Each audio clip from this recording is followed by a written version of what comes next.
And we'll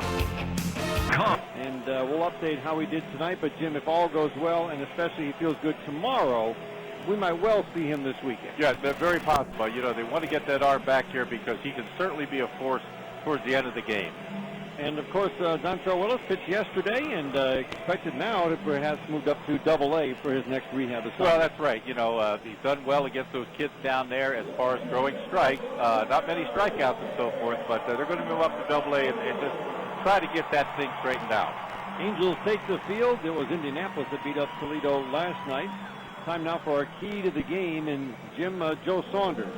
Lefty, he was very good last year, 17 wins, and he's starting this year like he wants to be even better. Well, the Tigers have had their way with him, but he's got a very good sinker, good breaking ball, and a changeup. They're going to have to make him get that sinker ball up and to be effective. Tigers tonight will send Justin Verlander to the mound to oppose him, and Jim, we talked about all eyes on him because of that 7+ ERA that we don't think is reflective of what we have seen in terms of his stuff so far this year, and because of the importance he carries as really the ace of the staff because of that stuff. Absolutely. That arm is there. The last time out, he had no-hit stuff. Had a very strange inning, but tell you what, he feels good about what he's done, and hopefully he can carry it on over here tonight, and not worry so much about, you know, when these guys get on base. Just pitch your game because he's very good at holding runners, so hopefully he'll be able to do it tonight. Tigers made a roster move today with Ryan Rayburn coming up from Toledo. You heard his name in that starting lineup. Jim Leland brought him up and put him right in, and Jim, Marcus Thames on the DL, and he hadn't played a whole lot. It was interesting to hear Jim Leland say before the game he really felt Marcus maybe was getting his swing to where he wanted it to be. Now what's being described as a significant left ribcage muscle strain will keep him out for several weeks. Yeah, Leland says it's a dandy. You know, they're really worried about that situation. Only thing that you can make it better by is not playing, of course, resting it and getting treatment. So Ryan Rayburn comes up, and Jim Leland really is looking for a little bit of offensive help right now. Jim, it's an offense that's been in large part quiet, especially the top 5 batters. Well, he had 5 home runs at Toledo, and, you know, listen, he is a solid player. Like Leland said, he could have made the team. It just didn't work out. He had to take a left-handed bat. White Sox have won. The Royals have won tonight, so the Tigers need to win to keep pace. All 3 were tied on top of the Central at the start of the day. Joe Saunders, the lefty, into his motion. Granderson at the plate. The first pitch is low and outside, and we are underway. Well, Saunders so far this year, 2-1. 20 2/3 innings, only 13 hits, 7 walks, 7 strikeouts. So not a strikeout pitcher, but he does normally keep the ball in the ballpark. There's a pitch up and in, and again, it is always important to note the strikeouts and the pitchers who aren't the real strikeout pitchers. It's when it's low, and it was definitely low for him last year. That can mean trouble down the road. 2-0 pitch is on the outside corner, painted to right at the knees for a called strike to make it 2-1, and he averaged just over 4.5 strikeouts per 9 last year. That is definitely on the low side. That's right. The contact pitcher with the sinker, mainly that's his number 1 pitch. The 2-1 pitch to Curtis is off the plate inside. Mark Wagner behind the plate today. We're looking forward to seeing his strike zone tonight. It was interesting last night for both teams. Rob Drake at first, Jeff Kellogg at second, Tim Timmons at third. Now the windup in the 3-1 to Curtis, swinging a ground ball hit hard and foul. Scatters some folks over by that Tigers dugout on the first base side, and the count is full. Well, they've had their way with this left-hander, but he is a good one. 24 innings lifetime, 12 earned runs against the Tigers. But, you know, this guy has a lot of respect, and people rave about his sinker when it's right. Now the 3-2 pitch, high and tight. And Curtis Granderson draws a leadoff walk. He started the game with a home run last night. Hit 2 home runs, and Jim, those 2 RBIs for Curtis last night are the only RBIs for any of the top 5 batters in this lineup on this road trip through 4 games. Now they've gotten some hits, but with men on base, they have not. Well, they've been close games, and saw some good pitching in Seattle the first 2 games especially, and in the game last night. I mean, Weaver got better as the game went on. Sure did. So they're looking for the big guys to start doing it. They will. Patience is the name of the game right now. They should break out at any time, hopefully. Placido 1 for 4 in the game last night, 3 for 17 on the road trip. He takes a pitch outside. He brings a .269 batting average into the game. Maglio waiting on deck. He's the DH tonight. Ryan Rayburn is getting the start in right, and Carlos Guillen is in left. But Jim Leland really feels the loss of Marcus. Again, he hadn't had a lot of at-bats, Right. but he says that's a big loss. Absolutely. The threat that he brings from the right side. Little flip over to first to drive Curtis back. On the plus side, Ryan Rayburn, a very tough cut at the end of spring training. Yeah, I remember gets a chance. Leland talking about it. He said that was all of them are tough, but that was especially tough because Ryan has earned his way to make the team, but because of the left-handed hitting situation, it didn't work out. Blanco at the plate.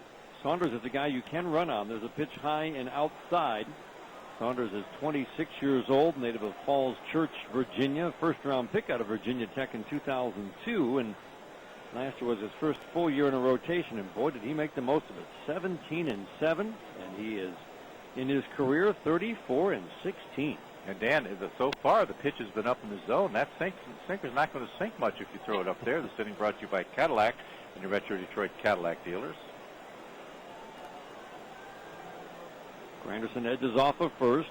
Jim Leland's been putting a lot of runners in motion so far this year, and there he goes, swinging a pop foul out of play, well back first base side. That walk to Curtis Granderson. The first walk of every game this year is brought to you by Pure Michigan. Walk out of your everyday into a new Michigan adventure. Discover Pure Michigan at michigan.org. 2-1, the count on Placido Polanco. Maglio Ordonez is waiting on deck. One common theme in these games, Tigers have had base runners in the early innings quite a bit and have not necessarily cashed in. There's a fly ball, left center field gap. Abreu and Hunter on the run. Hunter is going back, and this one is one hop up against the fence. Curtis Granderson is being waved around third. He will score without a throw. Placido turns and holds at second. An RBI stand-up double, and the Tigers take a 1-0 lead here in the first. Well, that's the way to get it started. That ball had tremendous carry. I didn't think at first he hit it that well. I agree. It is a really deep left center field. It was 20 feet to the right of the 387 mark out there. One hop against the wall, so tremendous carry on that pitch again. It was up in the zone. That's the fastball, belt high. 61 degrees under clear skies at game time. Game time weather conditions brought to you by ABC Warehouse. Wind is rarely a factor here. I would say, Jim, this is one of those nights when it might be because the flags are actually moving. Yes, it's hard to believe they are moving. Usually they're just limp. Now Maglio batting, and he takes a pitch low and inside. Well, Maglio's had success against this left-hander, 4 for 12 with the home run. Still looking for that first extra base hit. It's coming, isn't it? Well, Placido just showed him how to do it. 1-0 Tigers are in the first. Saunders works over on the third base side of the rubber. Second baseman is Torres, keeping an eye on Polanco. 1-0 pitch is high and outside. And we've seen a lot of that early on from a guy who's shown good command last year and early this year. And I'm sure Mike Buscher's coming out, but you got right to away. believe they're seeing the same thing we're seeing up in the zone. And sinker balls, that's not where you want to throw them. So, he's known to have that type of a good sinker ball, but obviously not off to a good start, doesn't have the feel early in the game like Armando Galarrago did not have last night. Sure did not. He found a way to go 5 last night. We thought he might not get through the third. The Minor was up and warming in the third inning in last night's game. Well, when you don't have your stuff and command, bad combination, but he was able to give the ball club 5 innings and only 3 runs. So, I mean, on his worst day, look what he did. That shows you what that young man can do.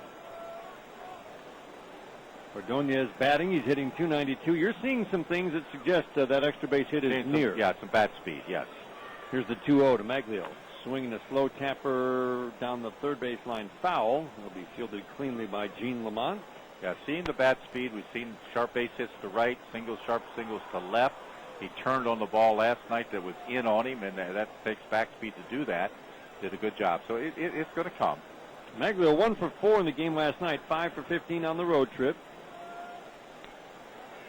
Deep in the right-handed batter's box, feet fairly close together, very relaxed stance, knees slightly bent, bat cocked over his right shoulder. He swings and lines this one down the left field line. That's a base hit. Polanco had to hold up. He's being waved home. Up with the ball is Abreu. The throw to the plate will be cut off. Polanco scores, and the Tigers take a 2-0 lead. A sharp single for Maglio brings in Polanco. Back-to-back changeups, and Maglio read it perfectly. Pitch was down, but looked to me like it might have been a little slower motion that time. Maglio read it perfectly. Brings up Miguel Cabrera. Miguel is 6 for 16 on the road trip. Still looking for RBI number 1. but off to a terrific start. 4 home runs and 12 RBIs through 13 games. He and Brandon Inge right now share both the home run lead on the Tigers and RBI lead. There's a strike on the inside corner, and that's been the plus side, Jim, that others have been contributing while the other bats maybe have been a little on the quiet side, because those other bats will come alive. Oh, and they need those other bats, but it takes everybody to contribute and join in at different times. Now the strike one pitch to Cabrera, up and in. Mark Wegner says ball one, 1 ball, 1 strike. Ramon Santiago just had an 11 RBI week. he was something. And Adam Everett was sick and wondering if he'd be able to get back into the lineup. Right. He had a special week, that young man. 2-0 Tigers, short lead for Ordonez. The next pitch is hit long and foul, well back, first base side. 3 levels of seating here at Angels Stadium. The stands in right field, the grandstands above the 18-foot wall. A few grandstands in left behind the 2 bullpens, which sit behind the left field fence. Waterfall in left center, nice green background for the hitters in straightaway center field. It's a beauty. Saunders set. Here's the 1-2 pitch. Low and inside, didn't miss by much. 2-2 the count on Cabrera. Tigers have cashed in on an early scoring opportunity. We had not seen that a whole lot on this trip. Plenty of base runners in the first 3 innings, but now the Tigers have cashed in. There's still nobody out. The 2-2 is in the dirt. That's a good scoop by Napoli, moving to his left. And it's now full count on Cabrera. Well, you're seeing the things that tells me right away he doesn't have the feel, doesn't have the command. That's good for the Tiger hitters. That was supposed to be the slider, and bounced up there. Keep an eye on Maglio over at first base. Jim Leland doesn't care who you are. He's been putting just about everybody in motion so far this year. 3-2 pitch. There he goes. Swinging a ground ball wide to third. Fielded by Figgins. Quick flip to second. They got him at second. Relay to first, and they turn the double play. 5-4-3. Fine play by Figgins. Well, Maglio did not get any type of jump at all. Not any type of jump at all. And that's why they got him at second base. And Figgins had a little problem getting the ball out of his glove, as did the second baseman. But they were able to turn 2, and it was bang, bang at second base. But you have 2 guys that aren't known for their good speed, and they took advantage of it. That's astounding. They turned the double play Boy. On that ball with the runner in motion. And as you said, didn't get a great start. Boy. Well, Guillen swings and lines under right field. Going back is Matthews. He'll stop and make the catch. Hard hit ball off the bat of Guillen to right to Matthews and right, and the Tigers settle for 2. After half an inning of play, 2-0 Tigers. This is the home of Detroit Tigers baseball. Ron Reagan. The 26-year-old native of Goochland, Virginia, Justin Verlander. Making his 4th start. It's been a tough go, but I don't think he's been rewarded for the stuff he has shown. But you got to give the numbers. 0-2, 16 inning, 18 hits, 14 earned runs, 20 strikeouts, and 7 walks. Sean Figgins takes a fastball high. Last time out, as we said, if you heard the broadcast, it was electric, the stuff he had. 1 strange inning, but hopefully he will build on that. They need this golden arm of Justin Verlander. And the Tigers have been scoring early runs for him. There's a strike on the outside corner. 1 ball, 1 strike to Sean Figgins. He's had as many swings and misses in the last 2 games as we've seen maybe in any 2 games in his years with the Tigers going back to 2006. There's a fastball strike. Good movement at 93 right on the outside corner. 30 swings and misses. One of his best 2-game totals of his career, the last 2 games. I never saw so many strange swings by a big league team against a pitcher than Seattle had against him. There's a swing and a miss, and he gets Figgins on strikes. And Jim, the important thing, it seems, is he's getting swings and misses on his fastball. Yes, but he's a fastball pitcher, and then he supplements that with a curveball and a change. Fastball is the name of the game, but you just saw 2 fastballs with that high arm angle down to the hitter. Down to the hitter, not on level plane. That is a good start. Sean Figgins is not an easy guy to strike out. This is a tough team to strike out, as a matter of fact. There's a pitch high and outside. Seattle, Angels, Twins, all kind of in that category. Yes. Teams that don't necessarily walk a whole lot, but will put the ball in play quite a bit. The 1-0 pitch is high. And this is a left-handed hitting laden team. I mean, 5 switch hitters. That's pretty good to start. So left-handers have had their way with him this year so far, but his arm is so good, that should change. 2-0 pitch right through the heart of the plate for a called strike. Meister's Turris was in the number 3 spot last night. Unusual lineup, but it worked again. His Turris in the 3 spot has been good luck for the Angels last couple of years. Here's the 2-1 pitch. Fastball strike on the inside corner. Ooh, that is a good pitch. Hey, I'm chilly. I might have to put my coat on already. 61 degrees. Wow. At game time, there's a swing and a foul out of play. Officially, it was 79 last night. We both think it was about 85. Well, game time we were both sweating bullets. I mean, come on. But tonight, I got to put my jacket on pretty soon. It's pretty nice. A little bit of a breeze, but already the flags have died down a little bit. 2-2 pitch. Check swing. He wanted to take. It would have been ball 3. Instead, it's a foul, and the count remains 2-2. As Turris, a couple of hits in the game last night. Some good swings from the DH last night. Second baseman tonight. Fine middle infielder. 2-2 pitch. Swinging a line drive to right field. Hit hard. Rayburn going back, and he will reach up off his glove. Goes off the wall in right field, and his Turris will make it to second. Rayburn didn't have a good read on that right from the get-go, and it's a 2-base error. Toughest play for an outfielder. The great Al Kaline always said is the ball hit right at you or right over your head. You can't seem to get a beat on it, and Ryan Rayburn could not. He just stayed there, and then he went back and actually got his glove on it, appeared, but then had to retrieve it against the wall, and I think they gave him a double. They did. And, Jim, I just don't see how you give that a double. No, Ryan upset with himself. Ball was hit very hard, but if he reads it right away, take a couple steps back, you make the play. He actually stumbled going back, and I think that caused the drop, but I guarantee you that's ordinary effort. That's right. Well, we'll put it down as a 2-base hit right now. And in the home ballpark, that won't be changed, will it? No, it'll stay that way. It'll stay that way, but that's got to be an error.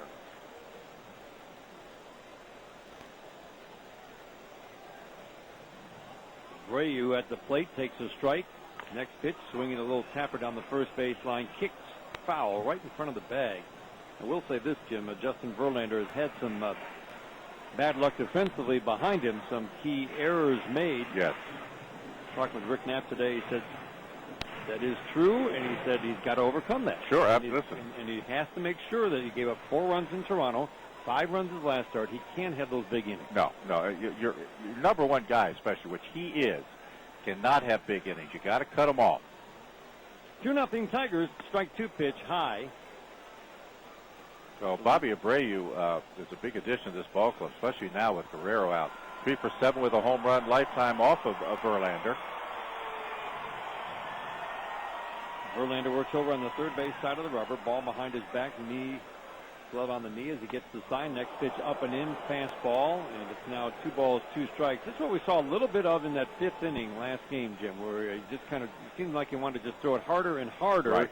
And that's when he lost command. That's right. You know, he's so excited anyway. I mean, he's so juiced up, getting excited, he wants to pitch and do well. Sometimes you have to talk to yourself and say, okay, take a little more time, settle down.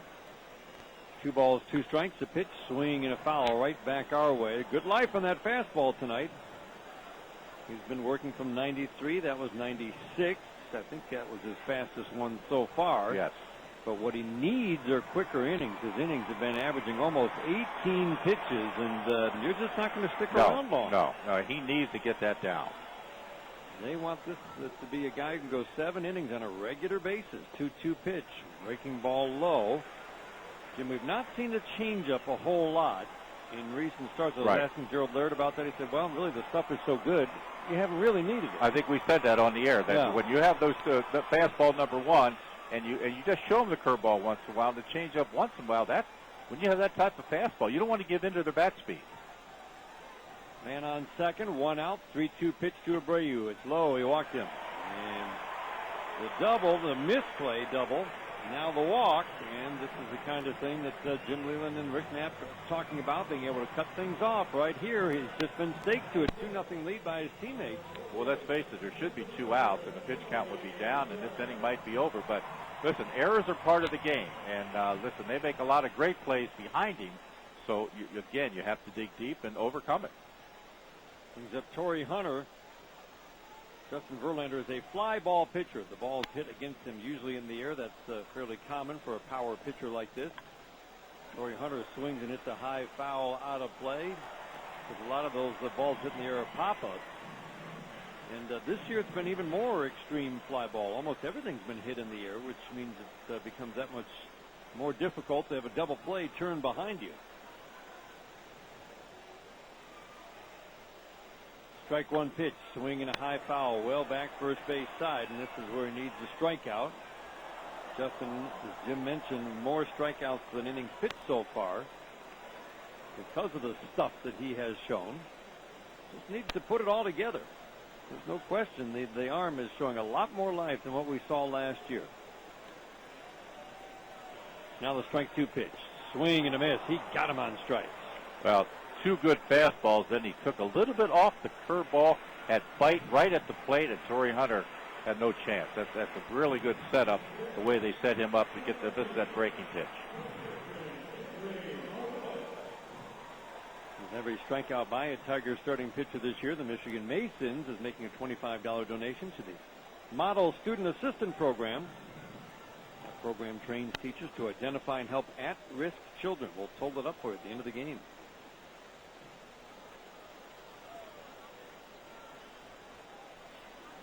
Justin straddles the slab after getting up on it. Now he's back on, getting the sign from Laird. 2-0 Tigers in the bottom of the first inning. Off-speed pitch outside. Kendry Morales at the plate.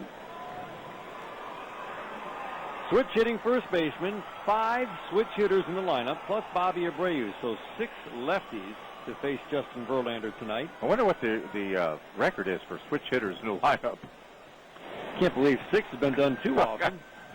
I mean, this is crazy. There's a curve that hangs high. Morales hitting .234 without a home run. We're real interested to see if he gets a chance to play every day for a long time at first base. That's whether right. He can put up numbers at least similar to the minor leagues, where he was a pure hitter with extra base power. Certainly the Angels want to find out. The 2-0 pitch here, a swing and a miss. He swung right through a 97-mile-an-hour fastball. I'm going to tell you, folks, 2 curveballs that weren't good. Ball 2, no strikes. If you're the hitter, Morales, you're setting on a fastball. He couldn't catch up with that fastball. Dead red, looking for the fastball. That's how good it was from Verlander. Turris has good speed. He's a runner at second. Abreu is running well this year. Fountain of Youth at 35. 2-1 pitch, swing and a miss. Another fastball. Wow. 2 balls and 2 strikes.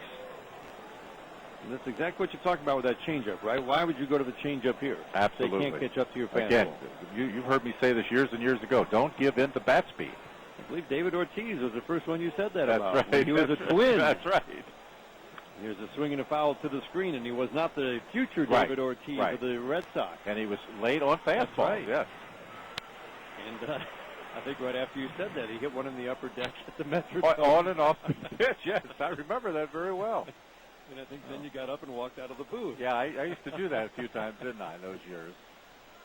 2 balls, 2 strikes, 2 on, 2 outs. Curveball hangs high, and it's now a full count. That loosens the base runners. A 3-2 2-out pitch coming up. And, Dan, if it's not a fastball, it's going to surprise everybody. So we'll see how good it is. Morales has to be thinking that way. Granderson shades a few steps toward left center. Tigers trying to protect a 2-0 lead in the bottom of the first. This has been a 27-pitch first inning for Justin Verlander. And once again, he steps off the rubber, gets back on. Laird gives him the sign. Runners will be off for the pitch. There they go. The pitch, swing and a foul out of play. Was, of course, the fastball.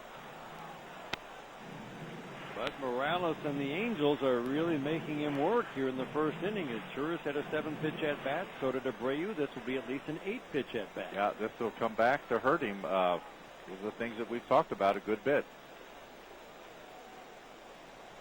2 on, 2 outs. Runners will be off for the pitch. Tigers holding on to a 2-0 lead. We're in the bottom of the first inning. The 3-2 pitch again. Swing and a tapped foul on the first baseline. Turned on a fastball and pulled it foul. Napoli waiting on deck. The Angels catcher. Well, Justin needs to get out of this inning, protect the lead, and then put together a few quick innings coming up. Facing the bottom part of the order next inning. Big batter to get for Justin Verlander early. A pressure-filled first inning for him. 3-2 pitch again. Swinging a high fly ball right field. It's deep. Rayburn is going back on the warning track at the fence, and it's gone!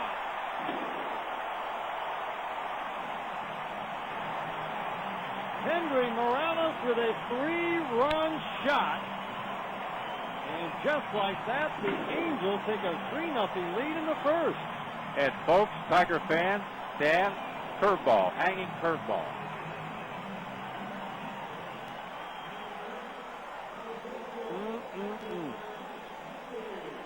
It's just hard to explain.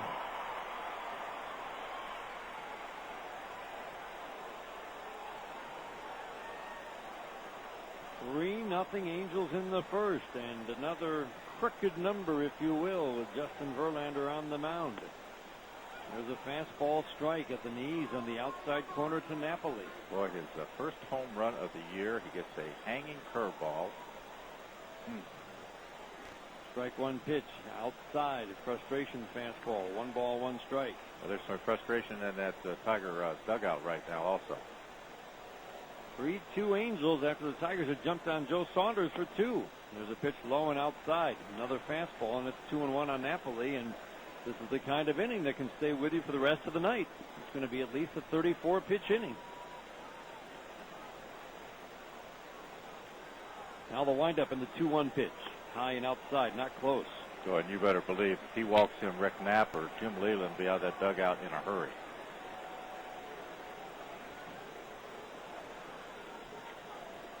Verlander, a short walk to the grass behind the mound. Back up on the rubber. 3-2 Angels. Here's the 3-1 pitch at the knees for a called strike.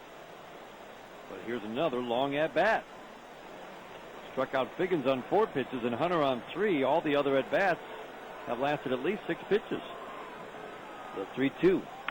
Swinging a hot shot to third. Scooped up by Inge, moving to his left. Plants and throws and gets Napoli. But the Angels wipe out the Tigers' early lead on the 3-run home run from Kendry Morales after 1. 3-2 Angels on the Detroit Tigers Radio Network. How exactly did we...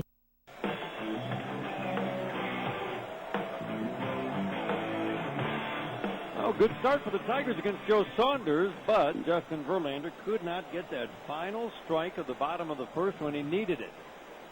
Kendry Morales delivered a 3-run home run with 2 outs, and the Angels take a 3-2 lead to the top of the second inning. Gerald Laird takes the pitch high and outside.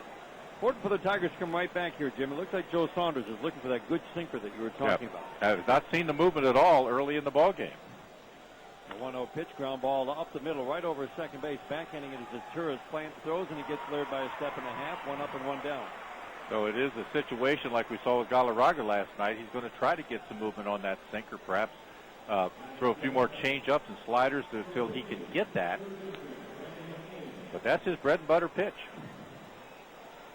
He's up Brandon Inge, hitting .289 with 4 home runs and 12 RBIs. Outfield straight up, fairly deep all around. Abreu plays a pretty deep left field. Brandon takes a curveball and a beauty for a strike. Torrey Hunter in center, Matthews in right. Infield is very good from third over to second. Figgins at third, Ibar at short, is Turris at second. Morales is trying to get better at first. There's the strike. Quickly 2 strikes on Brandon. Remember, this is a very, very quick infield. Very hard. Ball scoots through that infield pretty quick. The 0-2 pitch. Curveball low. Figgins has good range at third. So does Ibar at short. He's got tremendous range and a great arm. And Turris has good range at second. Yeah, we saw him play shortstop last year and looked like an all-star. Hardly looked like they missed a beat. Really? Obviously, Ibar is great, but Turris filled in quite nicely. Here's the 1-2. Brandon fouls it out of play. Well back first base side. 3-2 Angels. We're in the second inning. Tigers are facing an Angels team that is without 3 starters, especially Irvin Santana and John Lackey, and without Vladimir Guerrero. Here's the 1-2, swinging a foul to the screen. So if there's a one time when you would think that certainly the odds have increased of you winning a series here, this would be it. Yes. I mean, you lose basically 3 starters. You got to be kidding me. And your number, well, basically 3 guys, top 3. Here's the 1-2 to Brandon. He fouls it to the screen. Vladimir Guerrero, all he's done in his career is hit 370 against the Tigers with power. Beat him up last year. So when they get healthy, to me, they're the team to beat in the West. Jim, I don't see anybody better. It's just really kind of tread water, get those guys back, and to me, they're very clear favorite in the West. If you pitch high and outside, sure, you like the improvements the A's made, but you've got 3 rookie starters in the rotation. Yeah, well, nobody's ever won with the A's are a different team. Now it's not pitching, it's offense. That's going to be a real different look. Now the windup in the 2-2 to Brandon. Swinging a little capper over by the Tigers dugout. The Rangers we have seen, and sure like their offense, but pitching is clearly still an issue with them, and Seattle offense is going to be a problem. And once you get past their first 2, perhaps 3 starters, it's a little shaky. 3-2 our score. The Angels in the lead in the 2nd inning. 2-2 pitch to Brandon, low and outside. Brandon's had some quality at-bats. This is a 9-pitch at-bat. I thought his at-bat in the 9th inning was a sign of how things have changed. Oh, yes. Brandon's very comfortable at the plate. Fell behind 1-2 with 2 outs in the 9th and worked a walk. He swings here and pops it up. Right side of the infield, coming in is Morales onto the grass between first and second. He makes the catch. 2 up and 2 down, and now Saunders, after the first 3 reads, has retired 4 in a row. Tigers 7 and 6. The Angels 5 and 8 coming into play. The Twins dropped a doubleheader today to the Red Sox. 10-1 in the first game and 7-3 in the second game. Ouch. Liriano got beat up in that second game, and Brad Penny made a good start for the Red Sox. They needed that from him. Ryan Rayburn bats and takes a strike. 2nd inning brought to you by Bell Tire. Be sure to enter the Bell Tire Power Alley Power Play contest at your local Bell Tire store. Strike 1 to Ryan Rayburn. He swings and pops it foul. Liriano's off to a tough start with the Twins. The young man they were counting on. 0-4, Jim. Yes. Well, that's another team, and they get Joe Mauer back. That makes a big difference to that ball club. That's going to help them pitching, but it certainly will offensively. Oh, yeah. It's got to change the feel of the whole team. Oh, yeah. Now Rayburn takes a curve in the dirt. White Sox today beat the Orioles 8-2. John Danks, fine lefty, gets the win. And the Royals, the pitching they're getting. They brought up Brian Bannister today and shut out the Indians in Cleveland 2-0. Rayburn takes a pitch outside. Brian Bannister started the year in the minor leagues. They needed him in that rotation if he was pitching well. Yes, and the Indians can hit that ball too. So that's a big shutout there. And Cliff Lee has matched his loss total for last year. Swing and a miss. Rayburn strikes out. 1-2-3 inning for Joe Saunders after a rough start. That's his first strikeout. Angels bat, bottom of the 2nd. They've got the 3-2 lead. This is the home of Detroit Tigers baseball. You ever have one of those days?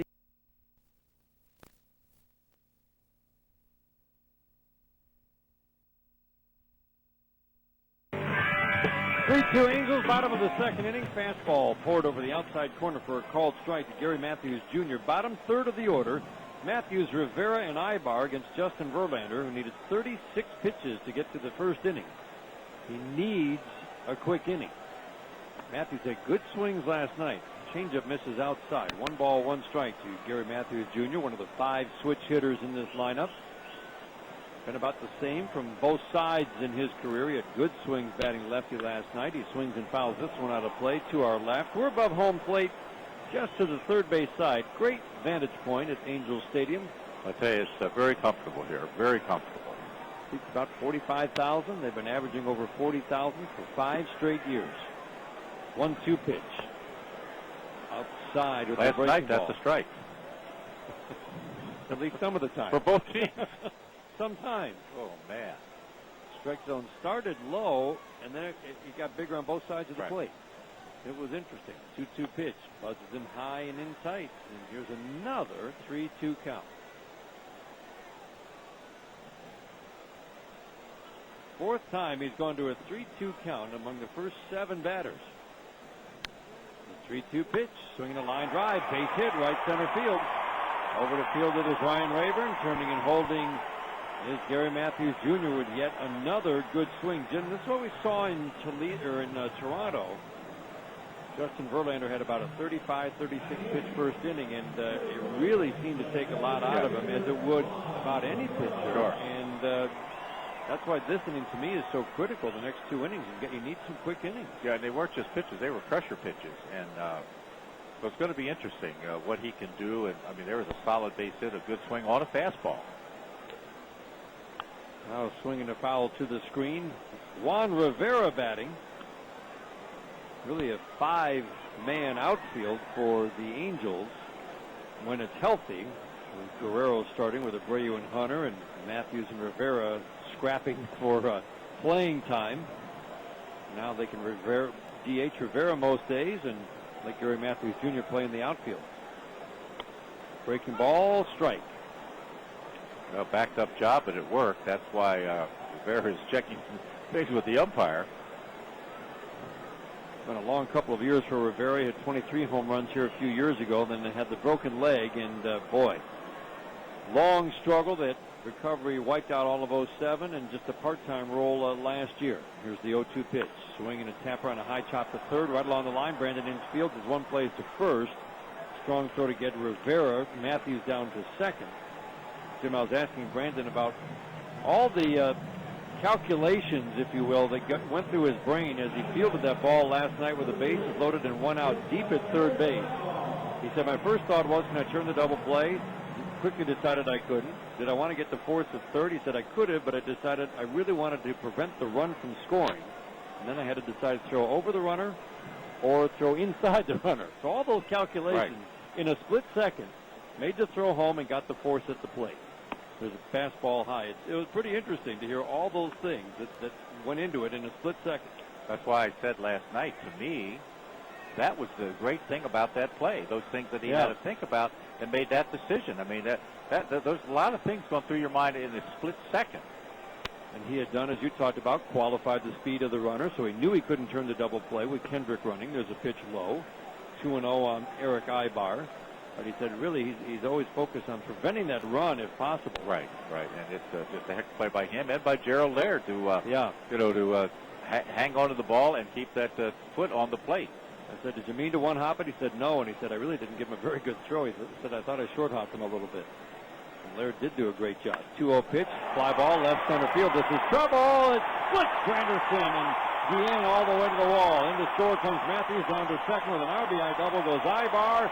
And the swing suddenly getting very good against Justin Verlander. 4-2, Angels lead. Sharp single to lead off the inning, and then the high chopper, and then another bullet.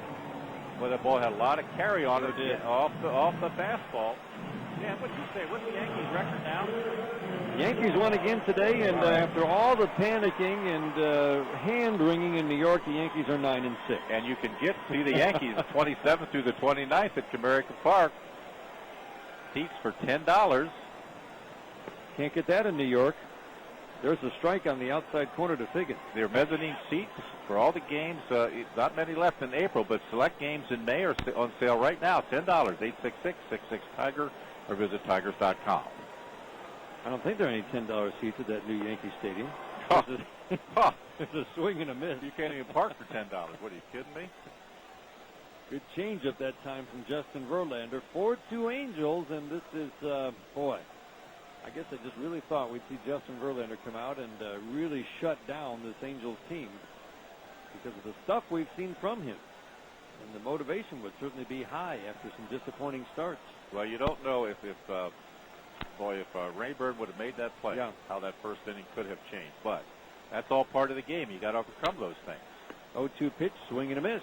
Got him with an off-speed pitch. And Figgins, who again doesn't strike out much, strikes out for the second time. That curveball, it was like an afterthought to swing at that one.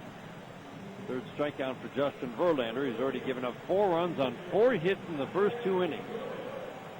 And again, we saw this in Toronto. The extra base hits are what really surprise you. He gave up a career-high 6 extra base hits in that game in Toronto, and 3 of the 4 hits tonight have been for extra bases. Here's a ground ball to second off the bat of his Turris. Big hop for Polanco. Easy flip over to first. His Turris is out, and so are the Angels. They increase their lead on the Eric Ibar RBI double. And after 2 innings of play in Anaheim, 4-2 Angels on the Detroit Tigers Radio Network.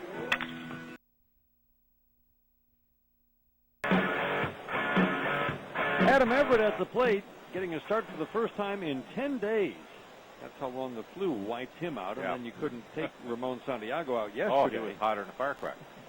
Here's the 1-0 pitch. Everett swings and pops it up. Shallow center field. Coming out is the shortstop, Ibar. Hunter was coming in, and Ibar dropped the ball. There was some miscommunication there because that was a very catchable ball, and it went off the glove of the shortstop, Ibar, in, well, not so shallow center field. He was out there quite a ways. I'm a little surprised. Torrey Hunter normally eats those balls up, but he came in full speed. But Ibar obviously called him off, but really the center fielder is the captain. The outfielder's a captain because it's an easier angle, and Torrey, well, he just stopped, and the ball hit in the glove, but bounced out. Definitely should be an error. Haven't gone up with a hit or error, but that has to be an error. It's a tough error on Ibar, but still, he was the one who got his glove on it. There's a bunt off the bat of Granderson, fielded by Saunders. He bobbles, throws. He got him by the barest of margins. I thought he was going to beat it out after the little bobble by Saunders, but over to third goes Everett, so that'll be a sacrifice for Curtis. That was very close. Curtis really motoring down there. That little hesitation in the bobble, and he was almost safe. And they still, oh my goodness, Jim, they gave Everett. That's hard to believe. They gave Everett a double. Now, come on. Hard to believe. Well, you know what? I'm happy for Everett, but come on. That's crazy. Is that ordinary effort to get to that ball? That's crazy. Boy, oh boy, that is the standard for official scores. There's a pitch low, and it's really a very, I think, pretty simple concept. Would ordinary effort have, by an average player at that position, resulted in an out? And I would have to say the answer in that case was yes. Polanco lifts a little pop-up into right center field. Hunter went over. Now he came in, makes the catch, and he did an excellent job to hold Everett at third. He was getting behind the ball by taking that route, and Everett holds at third. Yep, absolutely. Lined it up perfectly, and he would have been a dead duck. Placido, I'm sure, not happy with himself. A little bit deeper would have really made the difference. But, Dan, I go back to that double. I thought Torrey Hunter could have had the ball also. So that's where the official scorer has to use discretion. Well, the shortstop got his glove on it, but maybe somebody should have been more in charge and made the play, and that should be the outfielder. Yeah, you really could have given the error to Hunter, except nobody does that. Yeah, but, you know, as good as he was, I tell you, I bet after the game he'll say, I should have made the play. Now Maglio bats. He grounds one inside first base. Base hit down the right field line. Everett in to score. Maglio around first. He puts on the brakes as Matthews comes up with the ball. And the Tigers add a run. They now trail 4-3. Maglio just bounced it inside first base. Well, this is what he does. He uses the whole field.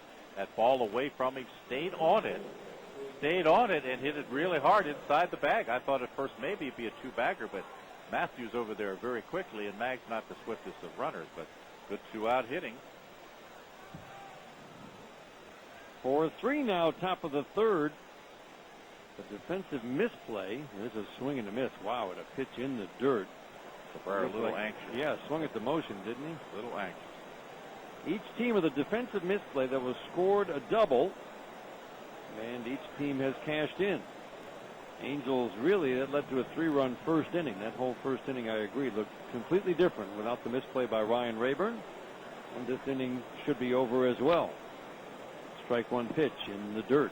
Trying to see if he'd swing again at that off-speed pitch in the dirt. This time Cabrera laid off.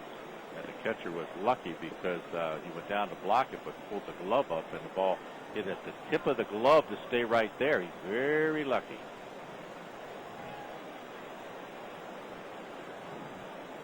Cabrera looking for his first hit of the series. Bounced into a double play his first time up. 4-3 Angels are in the third.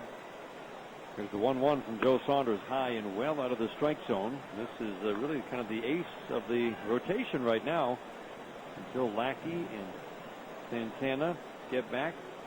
I think Santana had kind of a underappreciated year last year. What an arm.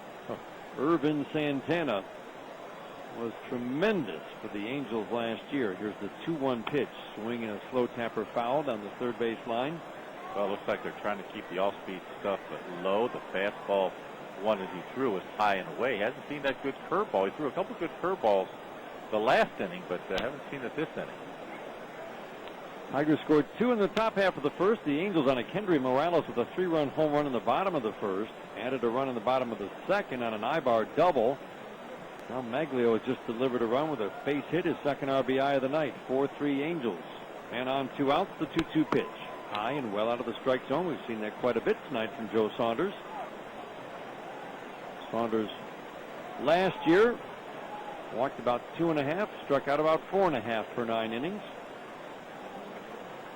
3.41 ERA and 17 wins.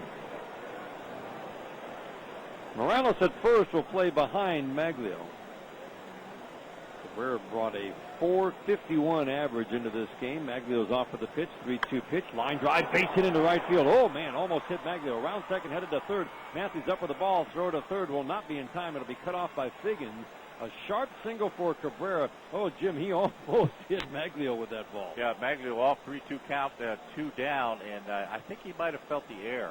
He's got a smile on his face at third base because that young man Cabrera hits the ball as hard as anybody's ever hit the ball. My goodness.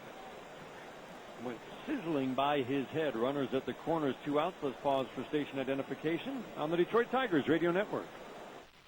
WXYT AM FM HD Detroit, CBS radio station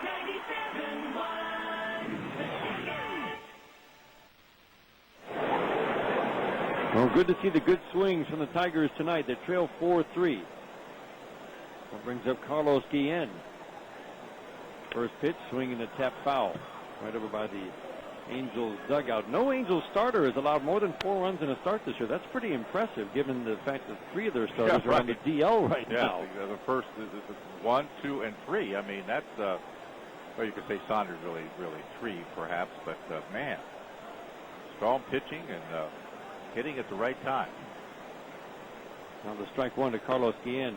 Low and inside, 1 ball, 1 strike. The bullpen we mentioned has been a problem, but still, Jim, you like the arms out there in the bullpen with Shields and Arredondo, and Fuentes has a good arm. He's been a little erratic. But he's proven, to have been a good closer with Colorado. Here's the 1-1 pitch to Guillen. Bounces up to home plate. So the off-speed stuff has been a trouble as well as the fastball so far for Joe Saunders. This is not his game. No. Tigers need to take advantage of it. The change up in the dirt, the fastball up in the zone, and again, good block by the catcher. I know it's a change up, but still, you have to go down and make sure you smother it right there. Blanco has an RBI. Maglio's got 2. Guillen with a chance to pick up an RBI right here with another 2-out hit. The 2-1 pitch from Joe Saunders, swinging a slow tapper down the third base line, and Figgins is going to let it roll foul. That was a smart play by Sean Figgins, because there was no way he was going to throw out Carlos Guillen. Absolutely. Playing deep. And Carlos said, man, I'm going to run like crazy. And, of course, the run would have scored. So smart play by Figgins. Spun from the grass and just went foul by about 1.5 feet past third base. So we reset with Ordonez at third and Miguel Cabrera at first. Better swings from Carlos Guillen, all from the left side. He's got 5 hits the last 2 games. Really, it's quite cold through the first 11 games of this season. Bat the Tigers really need to heat up. His 3-4-5 has been all too quiet on this road trip. Now Guillen waiting. Cocks the bat high over his right shoulder. Waiting on the 2-2 pitch. Swinging a line drive. Base hit past Ibar into left field. Ordonez in to score. We've got a 4-4 tie here in the third. Sharp single off the bat of Carlos Guillen. Well, all started with that miscue by the shortstop. That opened up the floodgates. What should have been an error was called a double, and just like that, it's a tied-up ball game. That was a curveball that was down, and Carlos read it beautifully. Good swing, followed it in. Good job. 3 straight 2-out singles. After Everett got to third with 1 out, Polanco flied out, couldn't get Everett home. Ordonez did, then Cabrera followed with a single, and Guillen with a single. Brings up Gerald Laird. He bounced out his first time up. Right ankle wrapped today. Both ankles took a shot last night. There's a pitch low, 1 on the play at the plate on the force out. That was the left ankle. Then the right ankle, he said the slider from Fuentes hit him right on the bone. I talked to him in the locker room. I said, he said, you like that, don't you? I said, yes, I do. Good job, man. Here's the 1-0. Fastball at the belt, a little above the belt for a called strike. Well, he's got some numbers against Saunders' lifetime. He ground out the first time at 4 for 16 lifetime and does have a home run off of it. Marcus Thames had 2 home runs in a game last year off of Saunders, and of course Marcus just went on the DL. That was right after the game last night. Here's the 1-1 pitch. Swinging line drive to right center field. Matthews is on the run, and he will make a running catch. The ball came back to him. It was hit with that slice off a right-handed bat, and that allowed Matthews to track it down. Laird can't hit it any harder.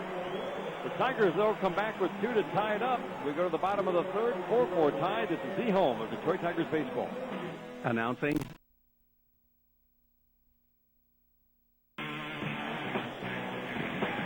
new game. We go to the bottom of the third inning.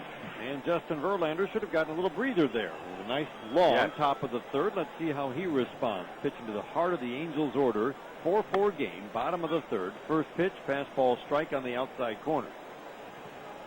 Rayu, Hunter, and Morales to face him in the third. Life on the fastball was, missing a little bit in inning number 2 after he started out with good life. There's a line shot on one hop to short. Gloved by Everett, flips over to first. Rayu hit it hard. Turned around a fastball, but it's out number 1 here in the third. Well, I tell you, that Everett, good hands. And again, has not been playing a lot, but once you watch him for a while, you'll see how good he is. Third inning is brought to you by Pure Michigan. Walk out of your everyday into a new Michigan adventure. Discover Pure Michigan at michigan.org. Second stop on a 3-city road trip, Seattle, Anaheim, and then Kansas City for the Tigers. Seems like we've been gone forever because the off day, in between a series, seems like we've been in L.A. for a long time. And believe me, off days on the road, it's not what you're looking for. There's a pitch outside. Give them me at home. We love them at home. 2-0 to Torrey Hunter. Right-handed batter against the righty Justin Verlander. Fastball, line drive, right field. Coming over as Rayburn stops, and it goes off his glove. Up against the wall. Another misplay by Ryan Rayburn. Oh, boy. That is tough. That is tough. Just called up from the minor leagues, and we haven't seen Ryan Rayburn make 2 mistakes like this in a game, I don't think, ever. Man, I think he lost either in the light or, around this stadium here, they do have those lights, those advertisement lights that go on, and I think Ryan lost it in the lights. No excuse, but I have a feeling that's what happened because he really, really misplayed that. Tipped off his glove, I believe, at the end, and Jim again, they gave Hunter a double. By that one, he was lucky. He was able to get a little piece of it. But again, a defensive misplay. That's right. That ball was smoked. There's no doubt about it. And you don't like the contact we're seeing right now. Here's a ground ball to first, scooped up by Cabrera. He'll make the play unassisted. Over to third goes Torrey Hunter. I mean, really, that is a hit. You probably should get rewarded with a base hit. But again, the right fielder should make that catch. Yes. Well, we've seen 3 miscues in this game. 2 big ones. One big one so far. This one could be a big one also, but also the dropped pop-up that Everett hit that the shortstop dropped. 2 down man on third, 4-4 game. And 2 teams have been playing very good defense. Very good. Rayburn is getting the start in right field tonight from Maglio, who is the DH. A breaking ball that hangs high. Jim Leland said that Ryan Rayburn will get plenty of playing time to see if he can produce with the bat, but boy, I need to see a little more defensively. Rayburn's a pretty good defensive outfielder. There's a strike on the outside corner. Generally covers a lot of ground. He's got a good arm. Well, he's good. He was good with the Tigers at second and in the third, outfield. Pinch hitting. Just hate to see it. Very likable young man. Just back up tonight. 1-1 pitch is in the dirt. Yeah, he was so happy. He got a big grin on his face when I walked over to shake his hand. And then to have this happen, that's very difficult. Very, very tough.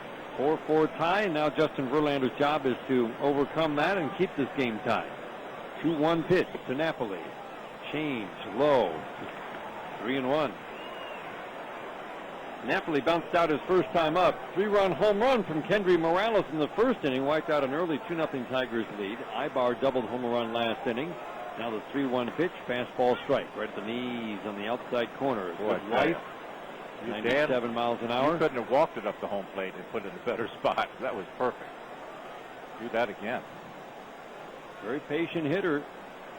3-2 pitch, outside, he walked him.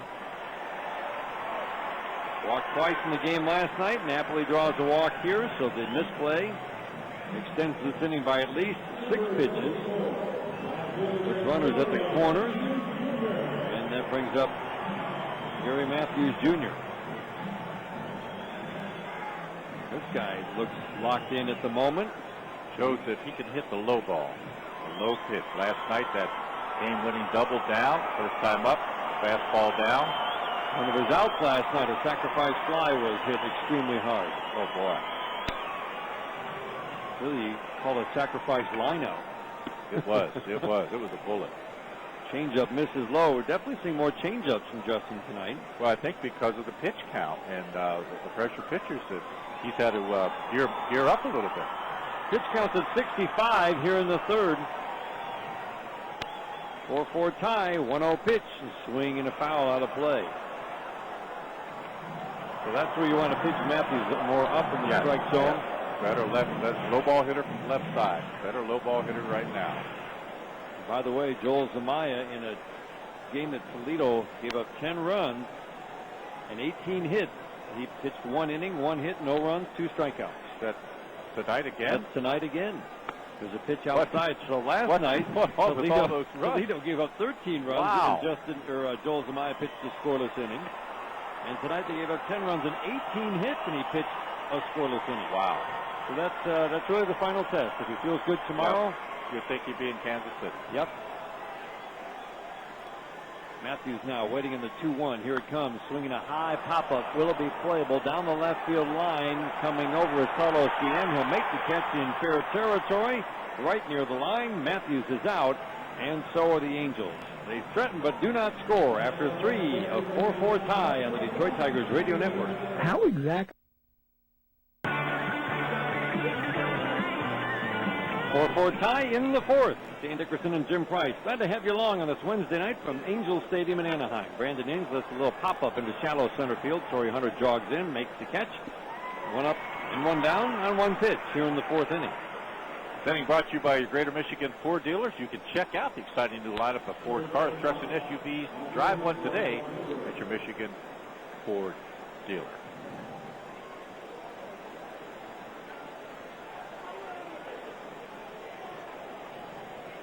One out, that brings up Ryan Rayburn.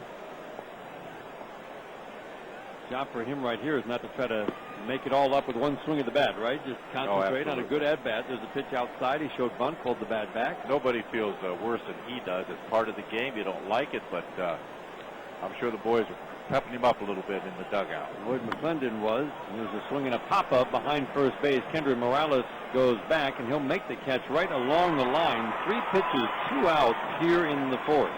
You know, and Dan, on a night, Tigers had good swings, but I have not seen this good sinker ball that he is known to have. I didn't see it last year when he pitched against the Tigers either, but that is the pitch that he is known as his out pitch. Tigers last year had success against him here. He pitched a better game in Detroit. That was in September. They knocked him around a little bit here in May. It's funny, he's been a better pitcher away from his home ballpark throughout his career. There's a strike on the outside corner. Yeah, and you know what? This is a pretty good ballpark, in my opinion, to pitch in. You know, the infield's hard, but the dimensions are pretty nice. One of the tougher places to hit a home run. If you're a fly ball pitcher, that's just what you want. Ground ball hard back to the mound. Fielded at the midsection by Saunders. He had no choice. Everett hit it hard, but he's the 3rd out of a 5-pitch inning.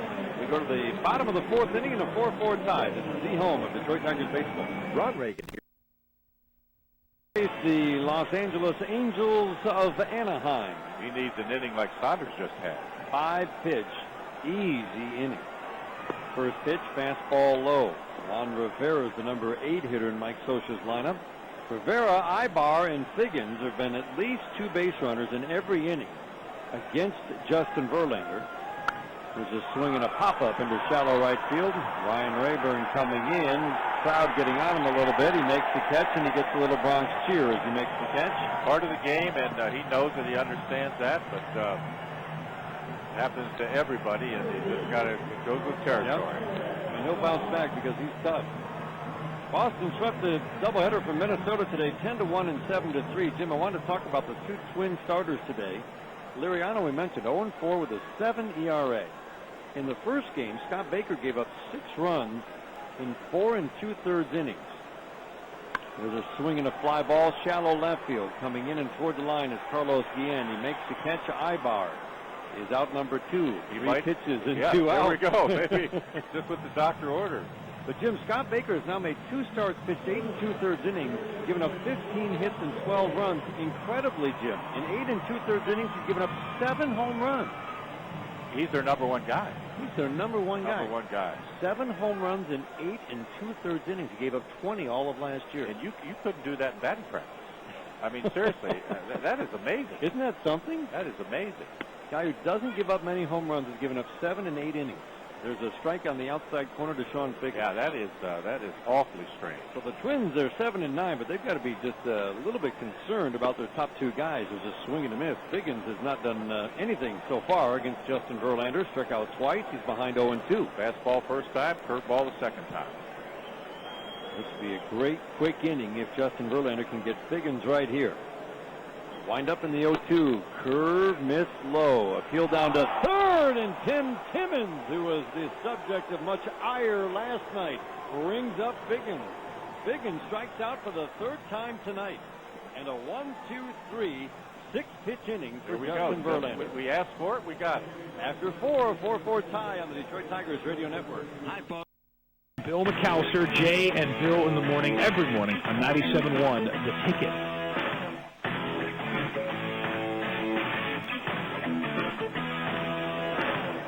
Curtis Granderson leads off. We're in the 5th inning. Kind of a strange game tonight between the Tigers and the Angels. There's a breaking ball outside to Curtis. Lots of base runners every other inning for the Tigers. The Angels scored 3 in the first, 1 in the second, and at least 2 base runners each of the first 3 innings against Justin Verlander, and he's just thrown a 6-pitch inning. There's a strike. How many total pitchers in that 4th inning? 6 pitches for him and 5 for Saunders. 11 pitches. Boy, that's a real rarity. It sure Top is. and bottom. It sure is. Breaking ball misses inside. 2-1 on Curtis Granderson. Figgins even with the base at third. Rest of the infield back. The outfield straight up. Curtis bounces one foul into the Tigers dugout. Jim, you and I were listening in. Jim Leland, I thought, made an interesting point today about Curtis's night last night. He says Curtis was hard on himself after the 2 home runs, and he didn't like his last 2 at-bats. He talked about Curtis needs to learn how to sit on a pitch. Saunders into his motion, the 2-2. Whoa, up and in, almost hit it. Wow. Fastball right at the helmet. He has thrown a lot of pitches up in the zone. Not many like that one, but for a sinker ball pitcher, this has been an incredible night, Dan. He talked about in his last at-bat, he knew that everything would be soft. Lloyd McClendon told him to sit on a changeup. He got a 2-0 changeup, and he took it. There's a foul over the screen. He said you can't obviously always be up there sitting on a certain pitch, but that was a great instance where you could have been, and he couldn't pull the trigger. I thought that was interesting. I thought we said in the booth that if it's a fastball, the catcher won't be able to catch it. It's going to be soft stuff, and if you get a fastball, well, that's just let it go. Here's the 3-2, swing and a tap foul, but he really thinks that can take you to the next level when you learn when to do that, and then make sure you take advantage of it when you're sitting on that pitch. I think everybody in the ballpark knew he was going to throw soft stuff to him, and that's exactly what he got. Giving Saunders a battle here. This is the 8th pitch of the at-bat in a 4-4 game. 3-2 pitch again. Swinging a fly ball down the right field line. Hooking in the corner, and that ball is gone. A home run. Just tucked it inside the foul pole down the right field line. 3rd home run in the series for Curtis Granderson, and the Tigers take a 5-4 lead in the 5th. Curtis Granderson, he got challenged with the fastball. He had 2 fastballs out last night.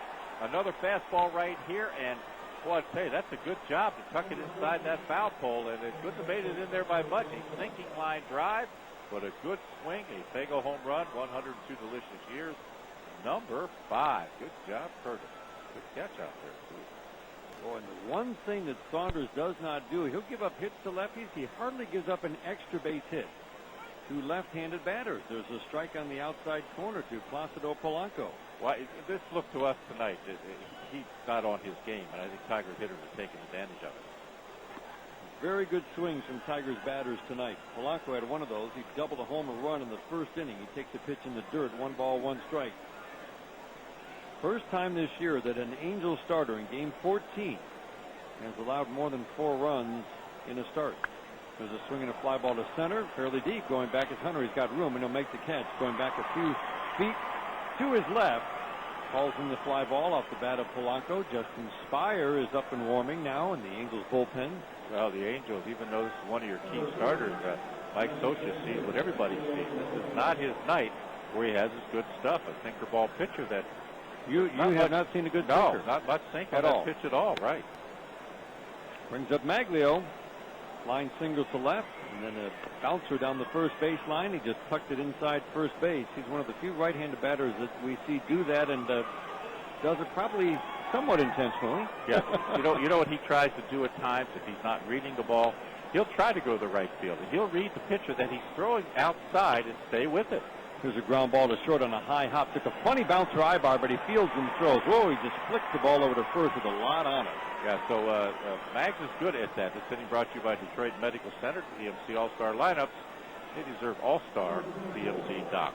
Other scores in the American League. Melky Cabrera hit his second home run of the day in the bottom of the 14th inning, and the Yankees beat Oakland 9-7. Chicago beat Baltimore 8-2. Boy, the number of times that Baltimore has given up 8 or more runs in a game is pitching astounding. Now Miguel Cabrera takes a pitch outside. Those guys, those regulars of Baltimore are going to be worn out chasing all those mistakes.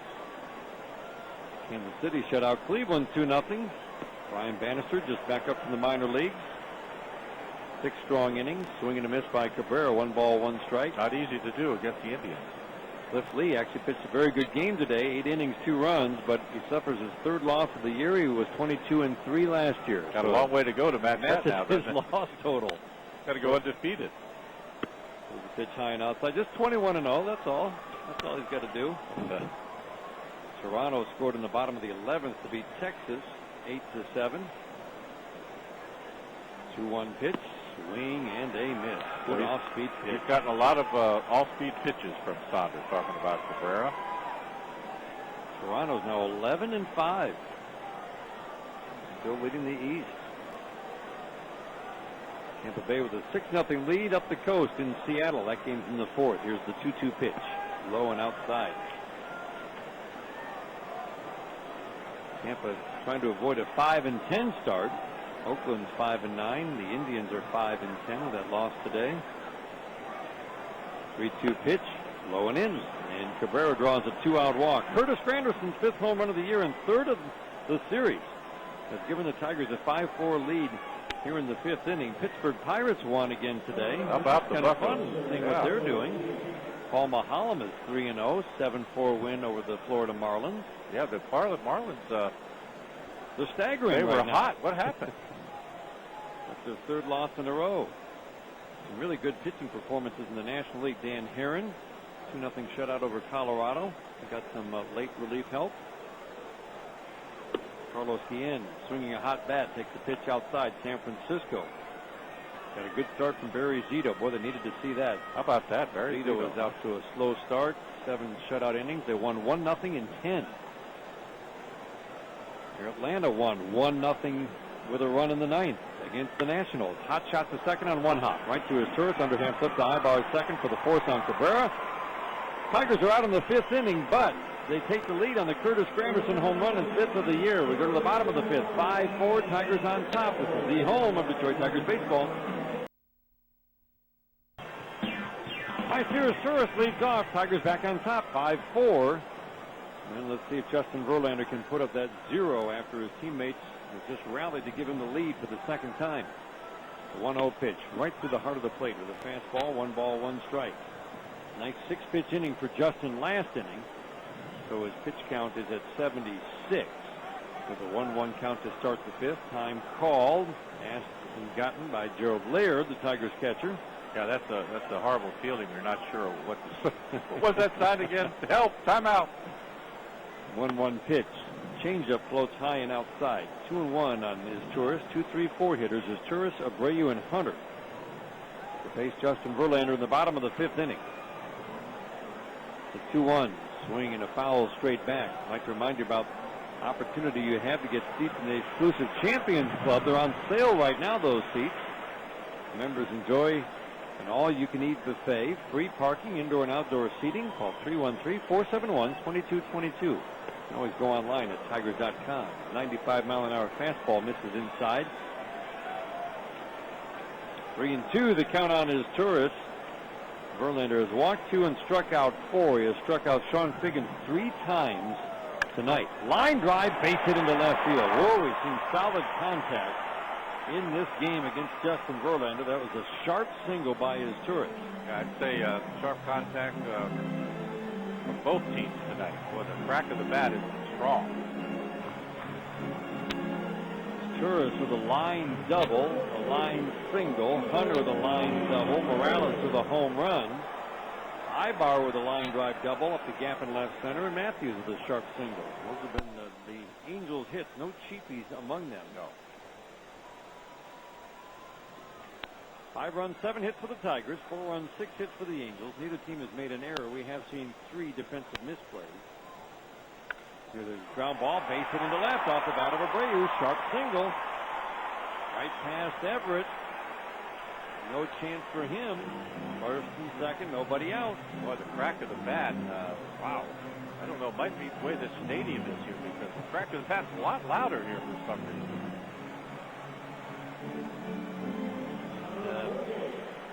Might start to see a little stirring out in that Tigers bullpen.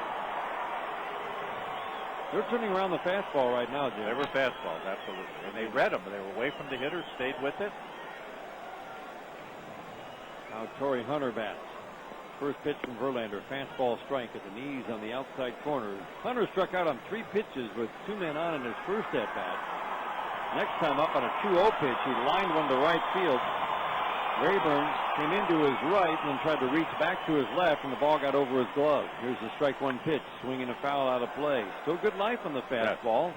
I mean, he's still 95, 96.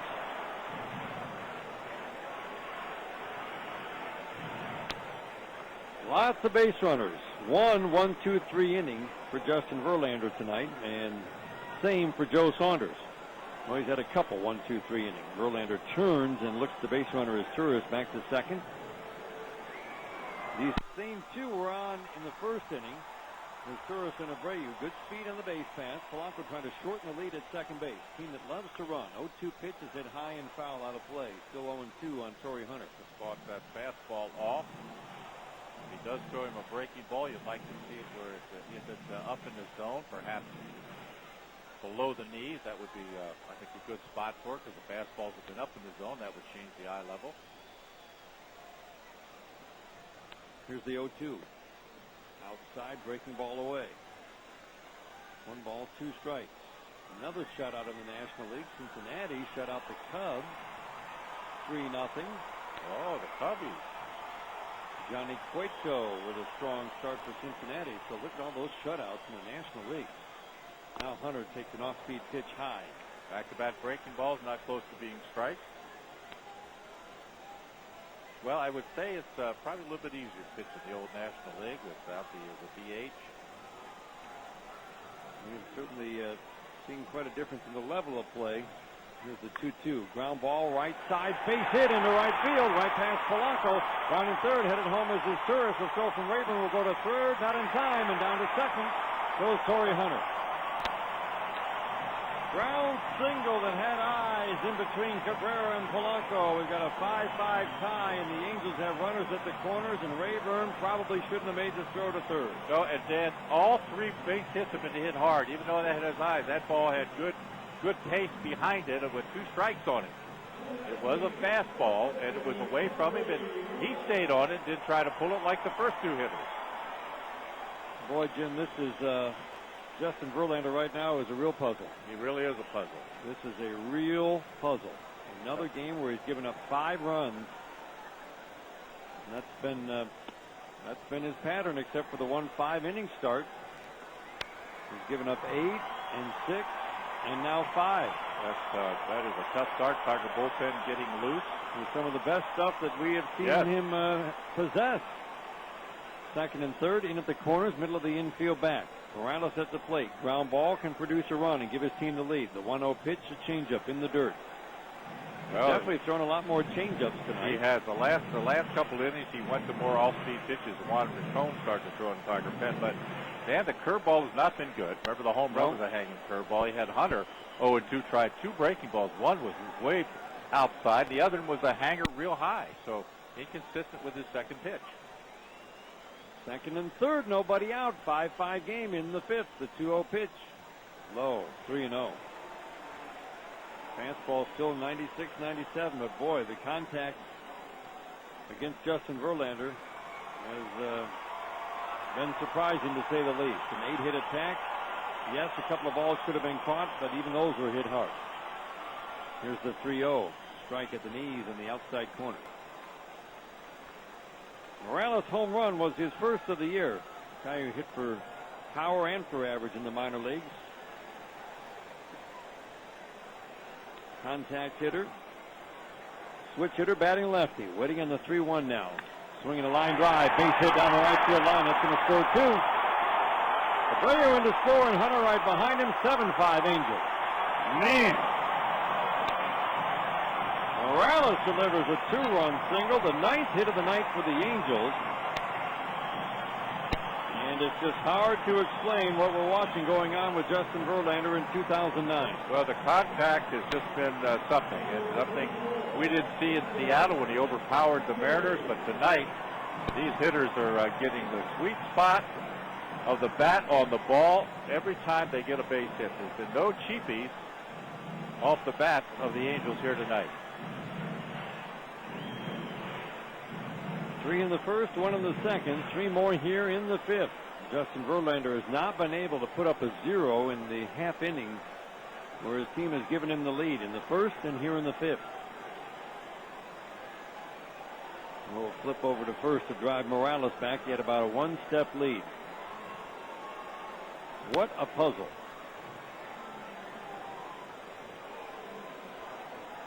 "7-5 Angels. Napoli takes the pitch high and outside. First major league at bat, Napoli against Justin Verlander at Comerica Park, and he deposited it into the left field seats. I remember it was a towering drive. Towering. The power that this guy has. Got a couple of home runs, swing and a miss. He'll do that a fair amount too. Yes, he will. A lot to like about him, though. Got better as a receiver. You would think the better he gets as a receiver with his offensive edge over Mathis, that he would get the bulk of the playing time. Yes, yes. And he throws well. And he's a horse behind that dish. You don't want to come in and try to bowl him over. No. Verlander steps off. Back to first goes Morales. He's not a base-stealing threat. He's got a very short lead. Right now, Justin Verlander's got to be just absolutely puzzled by what's going on. Here's the 1-1. Swing and a foul out of play. 1 ball, 2 strikes. Well, you know, you can talk about it, Dan, and, you know, the stuff is there, but at times you saw the hitters and other teams take advantage of bad locations with pitches. I mean, you know, you got to start really dissecting what he has done. Here's the 1-2, swinging a foul to the screen. So you would say location, is it not necessarily setting up the pitches? I'm looking at the counts that he gave up the hits in. Well, you've seen a 2-0, a 2-0, a 3-2. He was behind in some of the counts, but still, he's not getting the swings and misses like we saw. You heard Leland say that, you know, he's got to be better in the strike zone with his fastball. Here's the 1-2 to Napoli, swinging a high foul out of play. And you know, it's one thing to get, you know, have a high 90, 95, 96, 97, but you know, if it's not set up properly, you don't have the number 2 pitch or 3 pitch working. It doesn't mean you have to overthrow them, but when he's right, he's able to move the fastball in and out better than we have seen. I mean, the velocity's been good and all that kind of stuff, but if you're not hitting your spots, these guys can swing the bat. 1-2 pitch, swing and a miss. He gets Napoli on strikes. And that was a changeup. Good changeup. But you know, if you dissect it, Dan, I mean that's what you got to do. If you're Rick Knapp and Jim Leland, you gotta start looking at situations like that. The stuff is there. Yep. Is the command there? You know, I mean, are you giving in to the hitters? You know, I mean, you can really dissect what he has done. Great arm, great stuff, but they're seeing the ball awfully well out of his hand. Awfully well. They've turned around a lot of fastballs for some solid hits. There's a swing and a miss at a change for Gary Matthews Jr. Back-to-back changeups. That's good. 5 strikeouts, all on swinging third strikes. Thanks to Sean Figgins. He was in the dugout talking to himself a little bit ago. Guy who'd walked 12 times and struck out 7 this year, struck out 3 times tonight. There's a strike at the knees. No balls, 2 strikes. Pitch count right at 100 now for Justin Verlander. That was the first out of this inning, the Napoli strikeout. 4 singles have produced 3 runs. Here's the 0-2. Curve low and in, and appeal down to third. This time Tim Timmons says he didn't go. He wouldn't dare, would he? He wouldn't dare twice. Matthews 1 for 2 tonight. Sharp single his first time up. Popped out his last time up. Verlander got him to chase a high fastball away. 5 runs and 7 hits for the Tigers. 7 runs, 9 hits now for the Angels. Cabrera holding with Morales. The 1-2 pitch. Low. Breaking ball missed inside. 2 balls, 2 strikes. Well, you would think either way this is going to be Justin's last inning. Can't imagine him coming back out in the 6th. It's a well-rested bullpen. Here's the 2-2. Swing and a chopper foul down the first base line. Jim Leland said it's better to have your bullpen underworked than overworked. He definitely wants to get some of these guys into games, but it's probably the best situation to have. Your starters are going deep into games. Right. You like that. You have to, wheel and deal to try to get some guys some work. That's good, but this Justin Verlander situation is something you really got to think about. Matthews waiting, and Verlander will step off. About an ERA of over 7 into this game, and it's not going to go down. He's given up 7 earned runs in 5 innings. 2-2 pitch, and swinging a ground ball glove by Verlander with the backhand. Flip the second one. Everett 3-lay to first, and they turn the double play. Matthews runs well, and Verlander with a strong throw to short to Everett starts an inning-ending 1-6-3 double play. But the Angels come up with 3. We go to the top of the 6th inning. 7-5 Angels on the Detroit Tigers Radio Network. We called it arm. He's got all the pitches. Fastball is in the 90. The breaking ball in the splitter. But last year he had some problems. Spire very excited early on. Some changes he and Mike Butcher have been working on. He's got, as he called it, a high maintenance delivery with a high leg kick. The leg kick looks a little bit lower right here, and he feels like he's achieved a little bit of better balance, and he's just feeling good about the changes he has made, and those numbers that you read suggest that he's certainly off to a better start. There's a pitch a little bit low. Now a strike to Gerald Laird, 1-1. And with their bullpen, they need this guy. They need him. Spire gets back to where he's been in the past, which is a very solid late innings guy with Shield. Arredondo setting up Fuentes. This bullpen by the end of the year could still be quite good. Yeah. Pitch outside makes it 2-1 on Laird. Been a weakness early on, but it would be a surprise if that lasted. 2-1 pitch, swinging a foul back to the screen. 2-2. Laird, Inge, and Rayburn. Saunders labored through 5 tonight, but he right now is the pitcher of record for the Angels. Well, it's amazing. A guy that's supposed to have one of the better sinkers for a left-hander. It didn't show up tonight. Tiger hitters took advantage of it. Laird takes a pitch low and outside. Laird is 0 for 2 tonight. He hit the ball hard his last time up with a couple of men on. Drove it deep to right center with a spin off the bat from a right-handed batter. Came back nicely to Gary Matthews Jr. He swings here and lets a high fly ball right center deep. Hunter is tracking it though, and he'll make the catch a step away from the warning track in deep right center field. This inning brought to you by Moss and Colella. When you can't afford to lose, call 1-800-MUST-WIN. And don't forget, subscribe now to MLB.TV. Get $10 off last year's subscription prices. Watch games on your computer. For more information, visit Tigers.com. Well, if Saunders gets a win out of this game, he'll be thanking his teammates big time. Oh, boy. He gave up 5 runs all earned on 7 hits, 2 walks, 1 strikeout in 5 innings. And right now he can get the win if the bullpen protects the lead. You like the Tigers' swings tonight, and you get the feeling they're not done. There's a pitch low and inside to Brandon Inge. That evens the count. 1 ball, 1 strike. Well, the stuff Saunders had tonight, not good news that he's out of the game for the Tiger hitters. That's right. Rayburn is waiting on deck. 5 runs, 7 hits for the Tigers. 7 runs, 9 hits for the Angels. Neither team has made an error. We have seen defensive misplays. There's a swing and a tap foul right at home plate. Misplays that have played a big part in this series. I really don't think you can talk about Justin Verlander's outing tonight without mentioning the misplays, really, in the first inning. Might have been able to get out of that inning without any runs scored. 1-2 pitch outside, 2 balls and 2 strikes. Well, that is true, but you got to dig deep, and because those things will happen. But you're right, you got to mention them, but you shouldn't be hanging a curveball to a hitter that was not getting around on your fastball either. That was the Morales home run in the first. Here's the 2-2 pitch to Brandon. Swinging a slow tapper foul down the third baseline. Inge is 0 for 2 tonight. Popped out his first time up in a 10-pitch battle with Saunders. And the fly ball to center his last time up. Granderson is a home run, a walk. He has scored 2 runs. Pollock with an RBI double. Ordonez with 2 RBI singles. Guillen with an RBI single. Brandon lines one foul down the right field line. Deep down the right field line. Still 2-2. Indians will be in Detroit on this homestand a week from this coming Saturday. There'll be an on-field pregame clinic with Tigers players and coaches, sponsored by Red Robin. For tickets, call 866-66-TIGER or log on Tigers.com. Ground ball foul on the third base line. Be good to get home.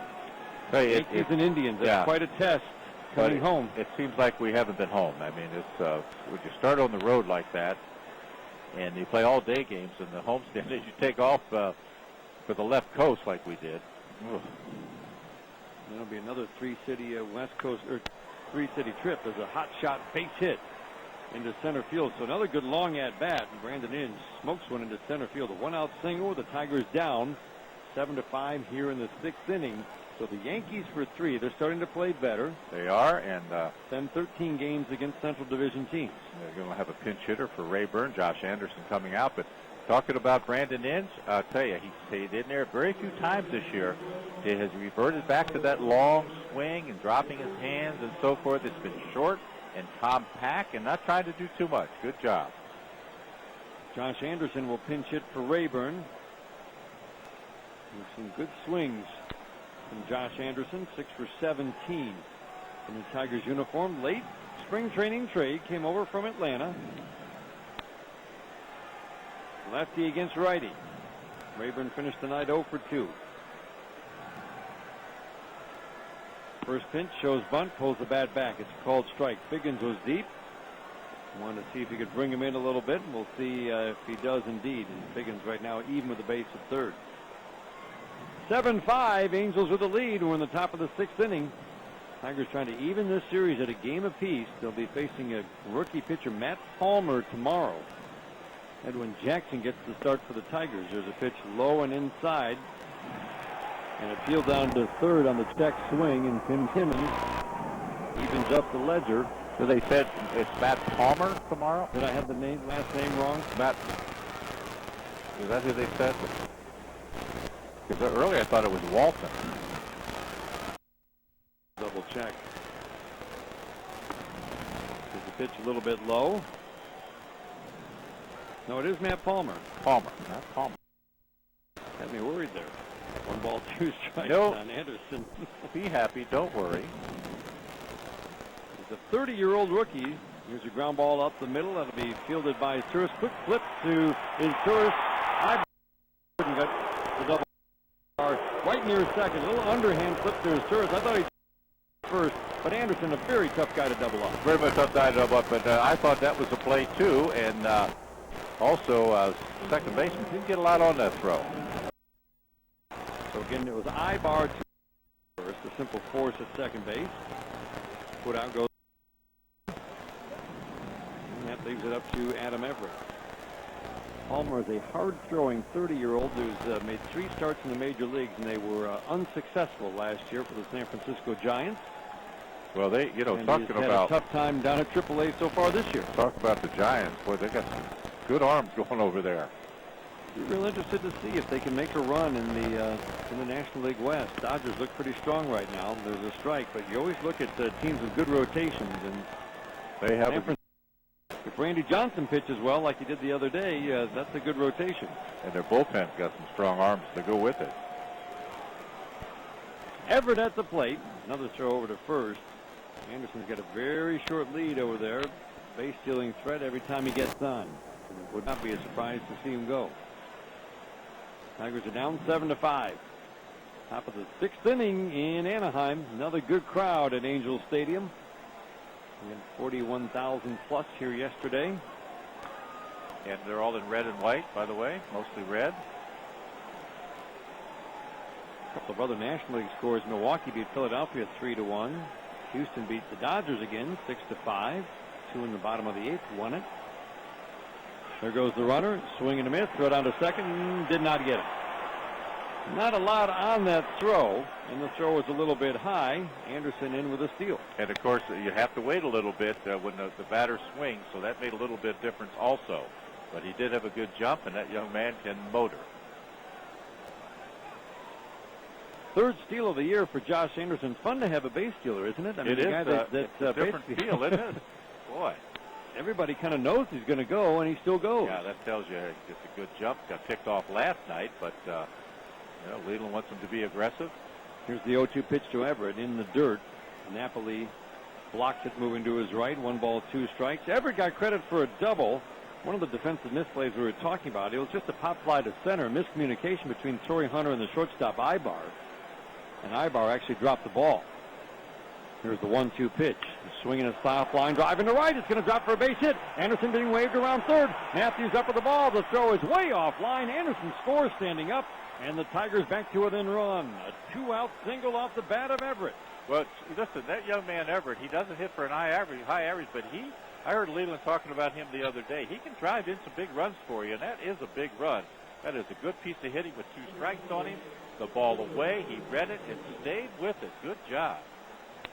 Again, the speed of Anderson. I mean, you automatically send in there. A lot of other guys might not have been sent, even with 2 outs, but you're going to make Matthews make the throw, and the throw was well offline.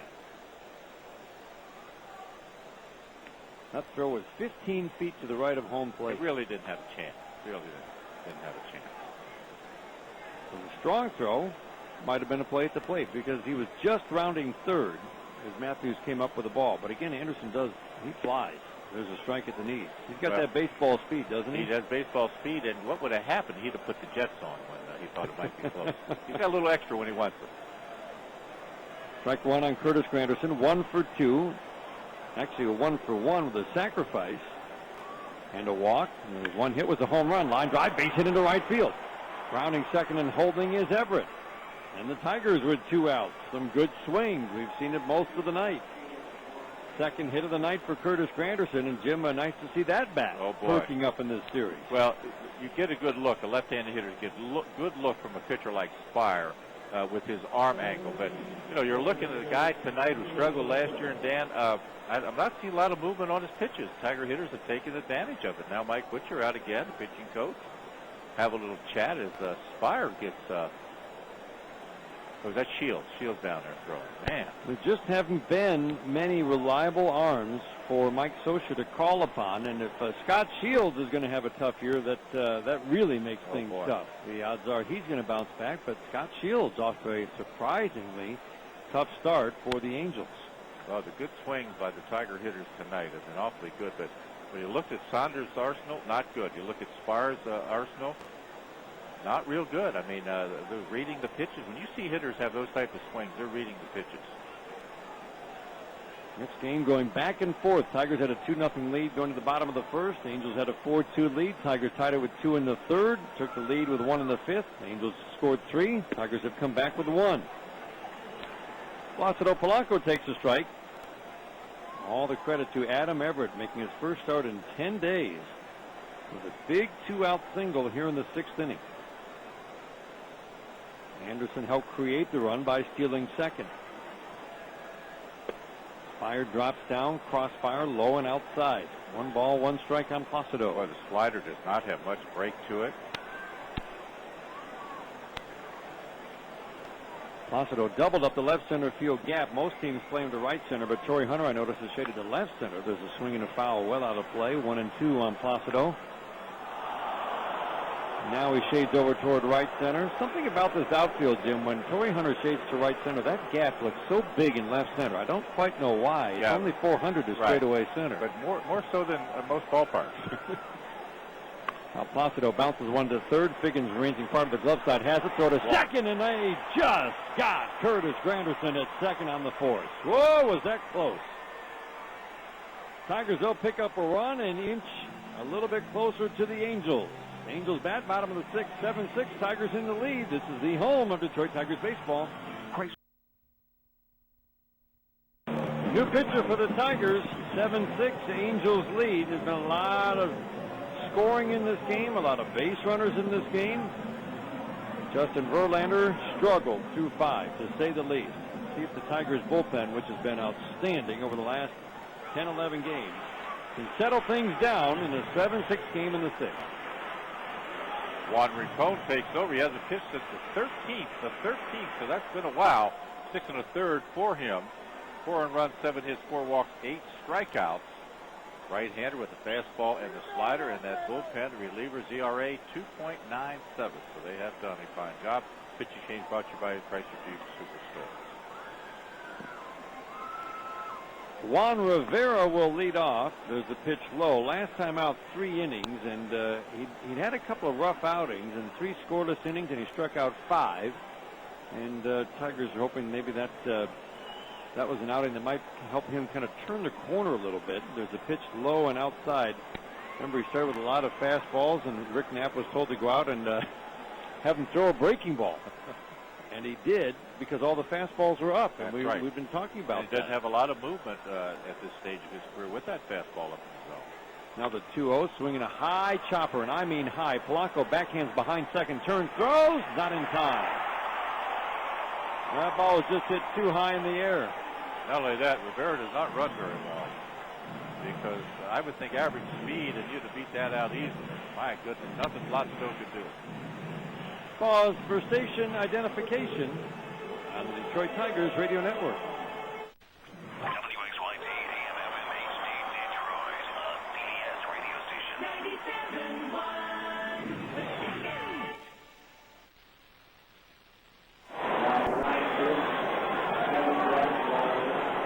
That's the 10th hit of the night for the Angels. Tigers also with 10 hits. That's probably one of the first cheapies of the night for the Angels, because even the balls that were misplayed by Rayburn were very hard hit in his defense. Ibar batting. Well, Jim, the final line on Justin Verlander. He went 5 innings tonight, gave up 7 runs, all earned, 9 hits, 2 walks, 5 strikeouts. His ERA after 4 starts this year is an even 9. That's a tough start, and he's the guy that they look to, to keep things going.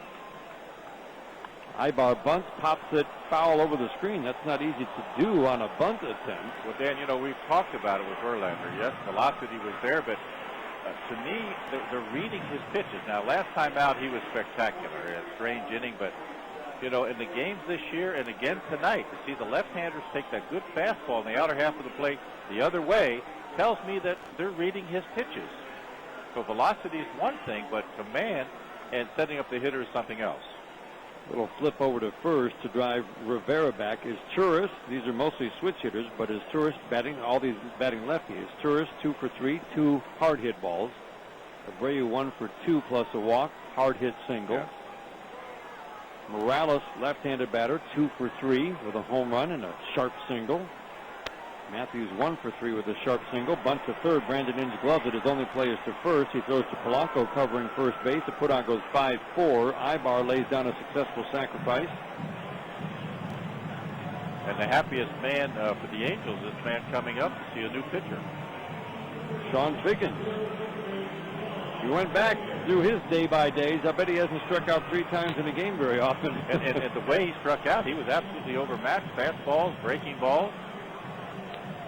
Most times, he struck out 80 each of the last 2 years, so can't be too many 3 strikeout games in among those 80s.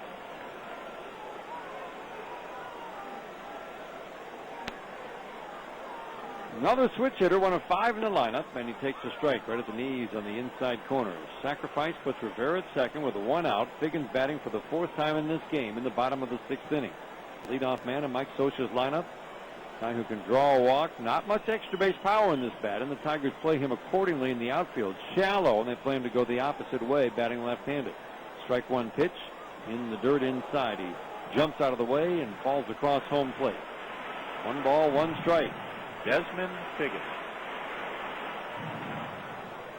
Jim Leyland kind of took him under his wing when he was in Colorado, and Sean Figgins was in A-ball for Colorado, and he's never really forgotten that. There's a pitch low and inside. He said, here I was out of basically 1 year of A-ball, and he said, let's go. Took me on a road trip during spring training. And he said during the game, he said, come here, sit right by me. And it was kind of baseball 101 for Sean Figgins. He paid attention. Pretty neat. Jim Leyland is a big admirer of this young man. Here's a 2-1 pitch. Swinging a ground ball to second base. Polanco to his right. Scoops it off the dirt. Easy flip over to Cabrera. With Figgins running, no wasted motion. Get that ball over to first. Over to third goes Rivera. He's there with 2 outs now for Myceri's Turris. Turris with a couple of hits tonight. Morales, big hit, the 3-run home run. Hunter with 2 hits. Ibar also with an RBI double for the Angels.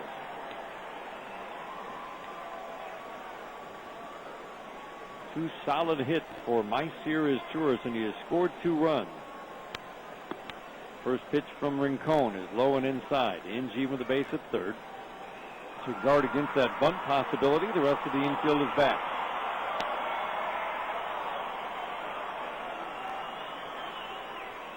The 1-0 pitch. Low and outside. Off-speed pitch. 2-0 on his Turris. Abreu is due up next.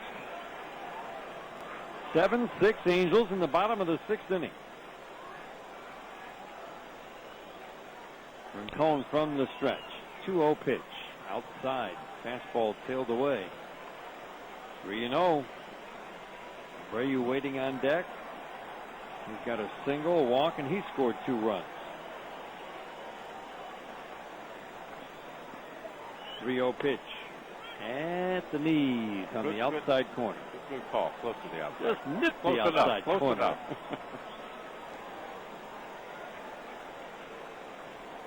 Again, fairly shallow and toward the line in left field. Here's the 3-1 pitch from Rincon on the outside corner for strike 2. Verlander went the first 5. Rincon is relieved here in the bottom of the 6th.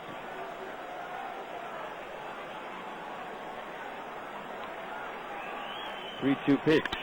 Swing and a slicing foul into the stands down the left field line. 43,047 at Angel Stadium tonight. They love their Angels. And you're right. There's no other ballpark where the home crowd wears the home team colors, right, like we see here in Anaheim. There's no one even close. It's a good 80% of the home crowd. Next pitch, line drive down the right field line. This is trouble in the corner. Anderson can't get there. 1 hop into the stands. It'll be a ground rule RBI double for his Turris, and the Angels lead 8-6. 2 out hitting. 2 out hitting. Fell behind, came back. Got 3-2 count on him, and low ball hitter. Dan, remember last time up, read the fastball from Verlander, drilled it to the left side. This time he read the pitch down and in and pulled the ball. He has seen the ball awfully well. Sure is. Something about low balls and left-handed batters. It's not the same for right-handed batters. Most of them, if you look at their great careers, except Ted Williams, he could hit anything. They were all mostly good low ball hitters. Ted was a good high ball, low ball, inside, outside, upside down, you name it, hitter. There's a strike at the knees.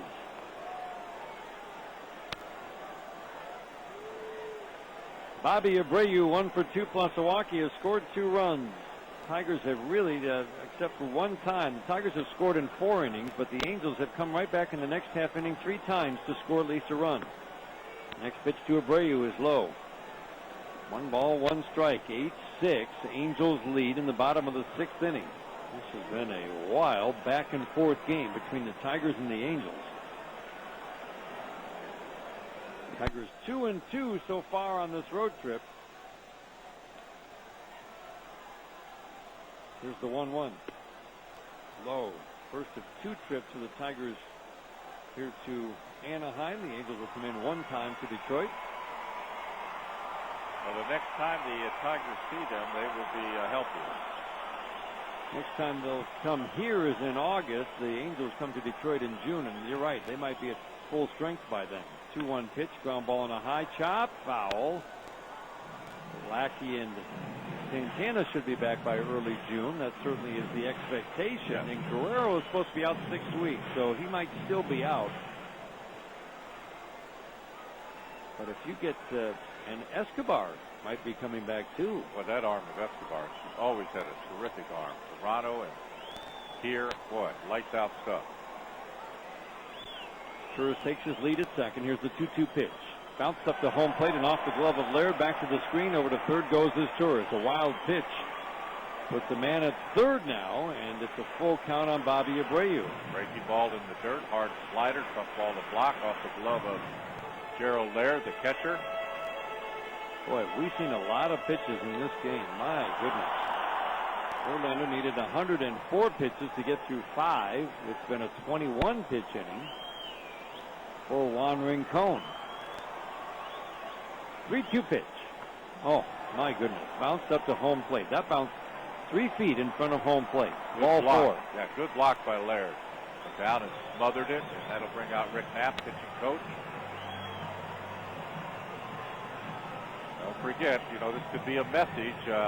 Not only how they want to try to pitch Hunter, but good speed at first and third, and smart base runner.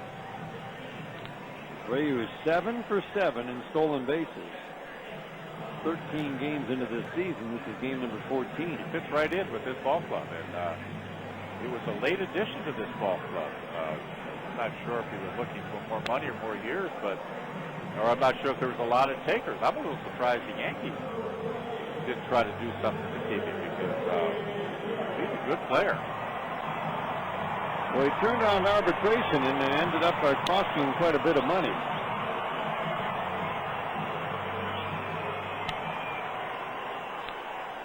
First and third. Conversation over.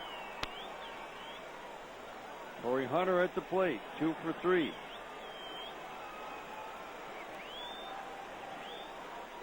There's a pitch a little bit low in the dirt outside. Former teammate. The slider has been not real good. No.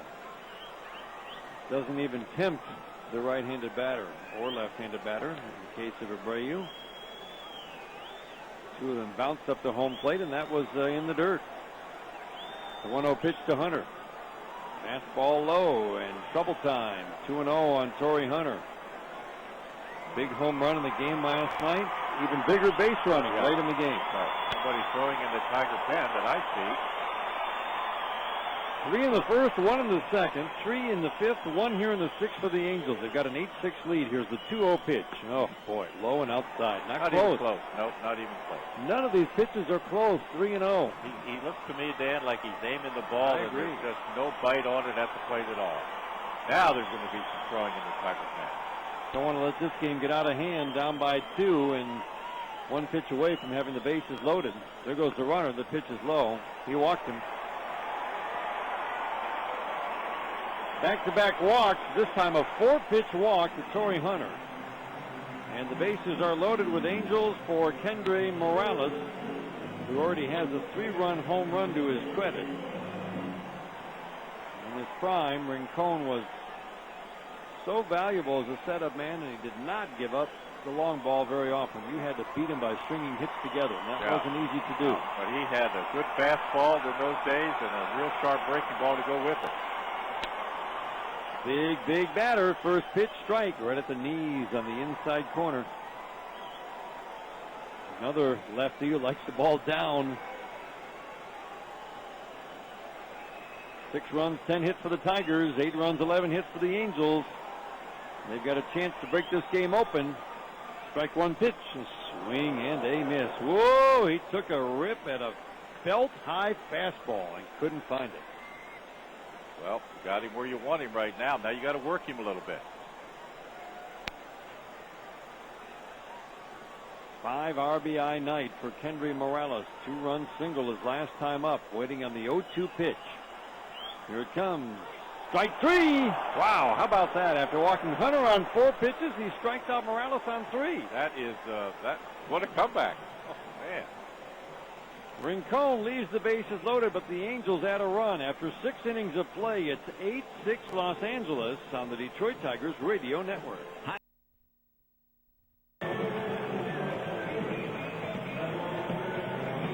7th inning in Anaheim, 8-6 Angels, and Scott Shields, the premier setup man for the Angels, who's off to a rough start, takes over on the mound for Anaheim. Main reason he's off to a rough start, 5 walks in 5 innings and 4 hits. That'll get you in trouble and 2 strikeouts, but one of the best in the business.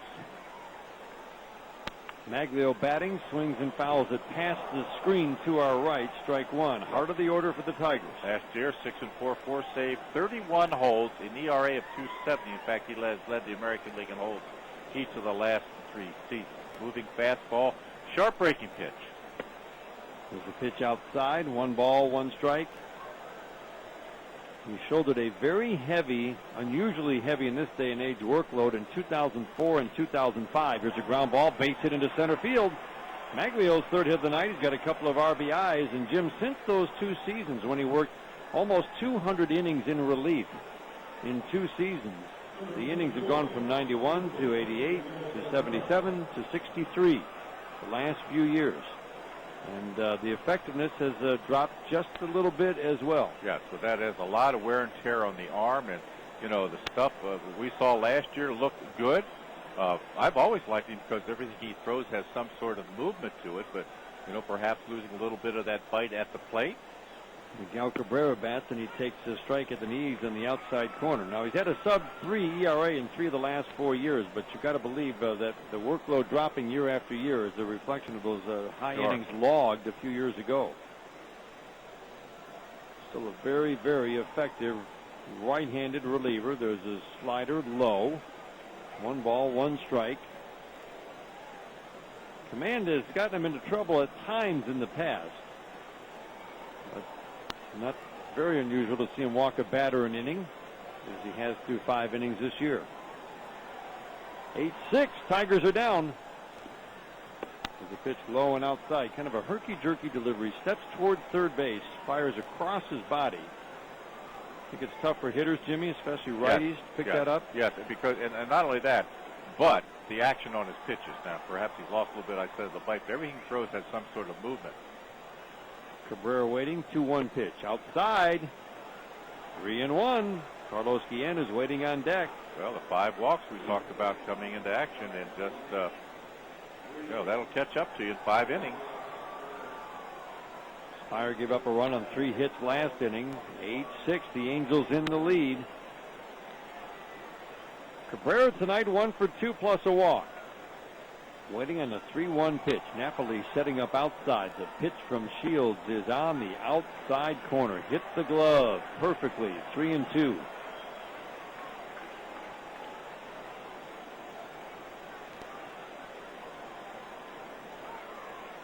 Cabrera has 7 hits on the road trip. 7 for 18. Does not have an RBI. Sitting on 4 home runs, 12 RBIs. 3-2 pitch. There goes Maglio, swing and a tap foul. Remember, Maglio put in motion earlier in the game. Cabrera still bounced into a 5-4-3 double play because Maglio, well, just didn't get a very good jump. No, he didn't. That time he did have a better jump. White Sox and Royals won earlier today. Tigers need to come from behind here to stay tied for first. Game over the 500 mark at 7-6. Maglio edges off. Morales holding with him. 3-2 pitch again. There goes Maglio. Swing and the same result. Tap foul behind home plate. Now that's one of the few times this year that he has gone for that pitch inside off the plate. Remember last year? Ate him up. The first month of the season. Couldn't lay off that pitch. That's one of the few times that he has gone after it this year off the plate with good stuff inside. Drove in just 27 runs in his first 50 games and then drove in 100 runs in his last 110 games. Waiting in the 3-2. There goes Maglio. Here it comes. Swinging a foul out of play. Maglio's getting a nice workout. I'm not sure he's happy about that either. 61 degrees at game time. A real cool front moved in. They've been having record temperatures here in Southern California, triple digits. I think everybody was happy to see the cold front move in. And it's cooled off maybe a couple of degrees since then, but a very comfortable night. Tigers have had leads of 2-0 and 5-4. They trail 8-6 here in the 7th. Flip over to first. Maglio's lead is short. Shields want to catch him leaning. This is the 9th pitch of the at-bat. Cabrera battling Scott Shields here in the 7th inning. Tigers have scored in the 1st, 3rd, 5th, and 6th. The Angels have scored in the 1st, 2nd, 5th, and 6th. Keep an eye on Maglio. There he goes. 3-2 pitch. Low and outside. Ball 4. They'll throw down to second, but Maglio gets the free pass into second base with a walk to Cabrera. And the Tigers have their first 2 on here in the 7th. Well, that's a good eye. That pitch was close, but definitely was not a strike. So good at bat by Cabrera. 9-pitch battle that he eventually won. So he's on for the 3rd time in this game. 2 on and nobody out. Tigers have had at least 2 base runners on now in 5 of the 7 innings in this game. Carlos Guillen turns around and bats lefty. 4 for 7 in the series for Carlos, and swinging a much better bat in the last 3 games. First pitch from Scott Shields. Swinging a line drive. Base hit into center field. Maglio headed back to second. They'll hold him at third base. The bases are loaded. A sharp single to center off the bat of Carlos Guillen, and the Tigers now with a potential tying run at second and the potential go-ahead run at first. Boy, Spire came in, and they got 3 hits off of him, and here we go in the 7th inning, and just like that, 2 sharp base hits and a walk, and bases are loaded. And Arrondo will get loose for the Angels. But boy, Dan, that bullpen that used to be one of the best, off to a tough start, and it's showing it. You really need Spire and Shields. Neither one right now. Mike Butcher out to have a word with one of the premier setup men in the American League.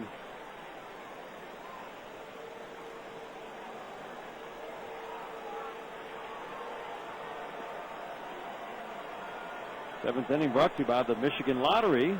100% of lottery profits go to Michigan Public Schools.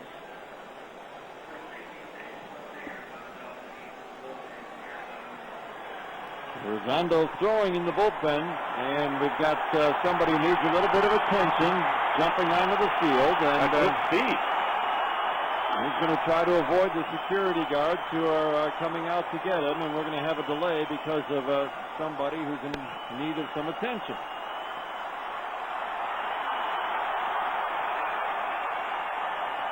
Well, he'll be sorry when he gets the news of what it cost him for going out there. Well, he jumped into the stands, and that's where he gets caught by security. And usually several $100, at least it is in Detroit. Oh, yeah. Maybe more than several hundred. So a little delay. Gerald Laird is waiting.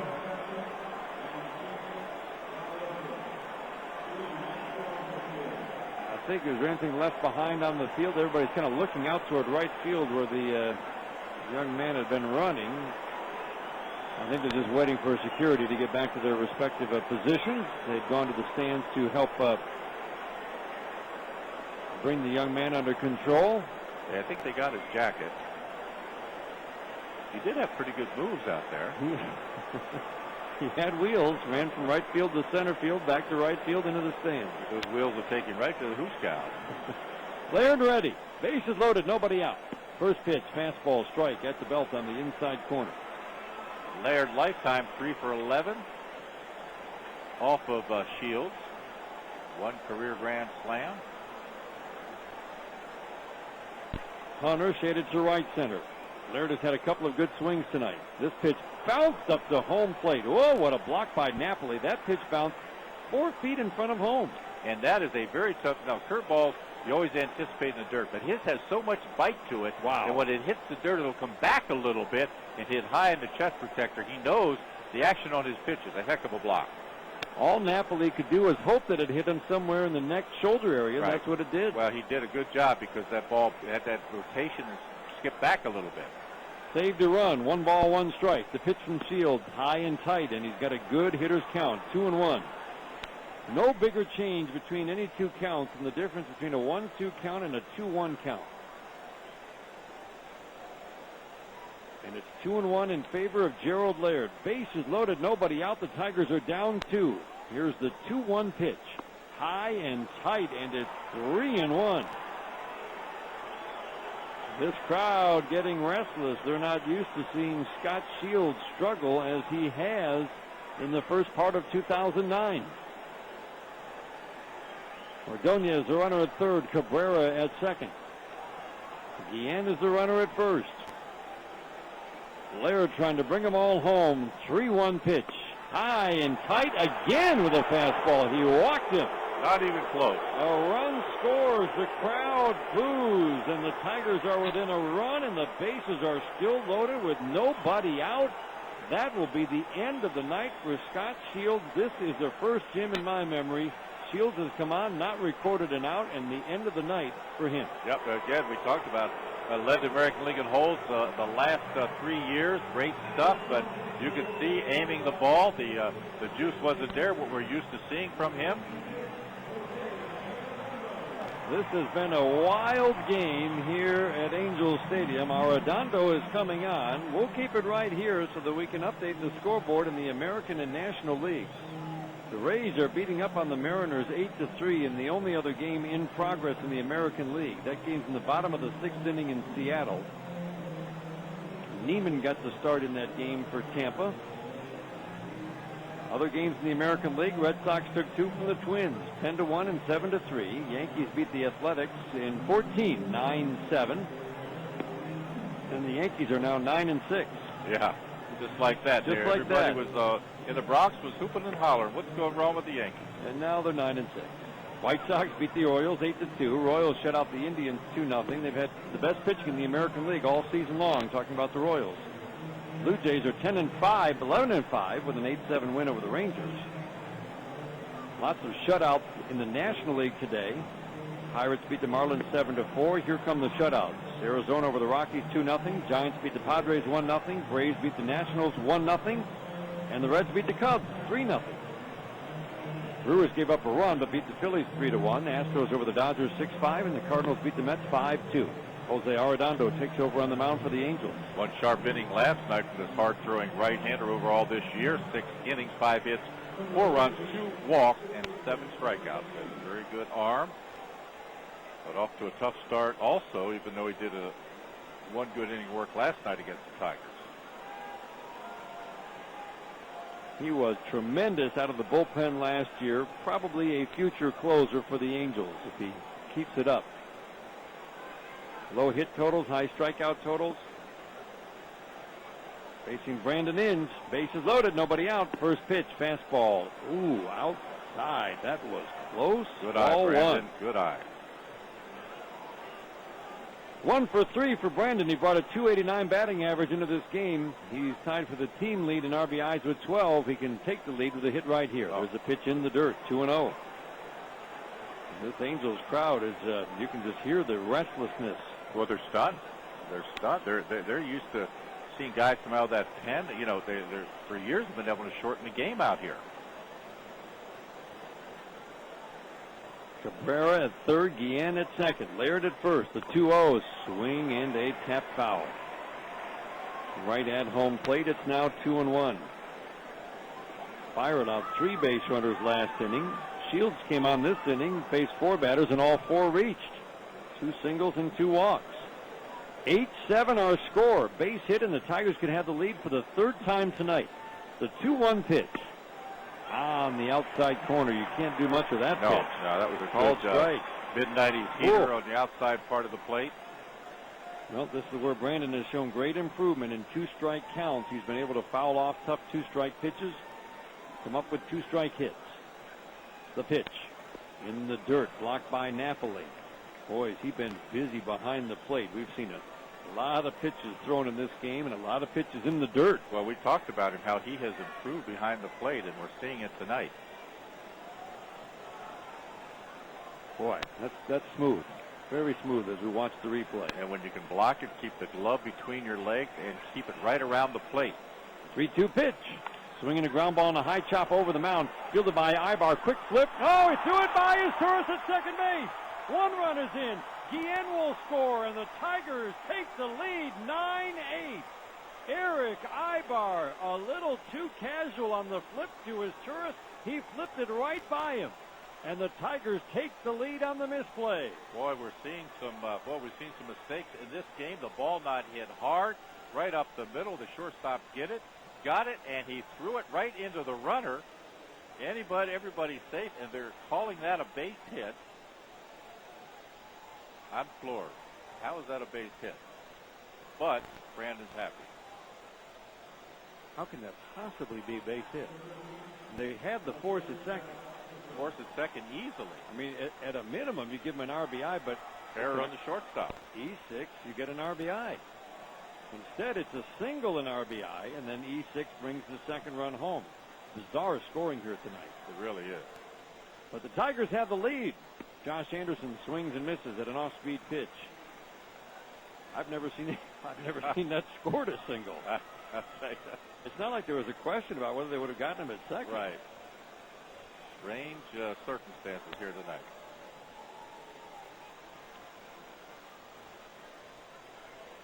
Like to be an infielder here. Here's the strike 1 pitch in the dirt. Tough to get an error. Oh, boy. 13th RBI for Brandon Inge. Boy, he's had an interesting collection of RBI hits on this series. Yes, he has.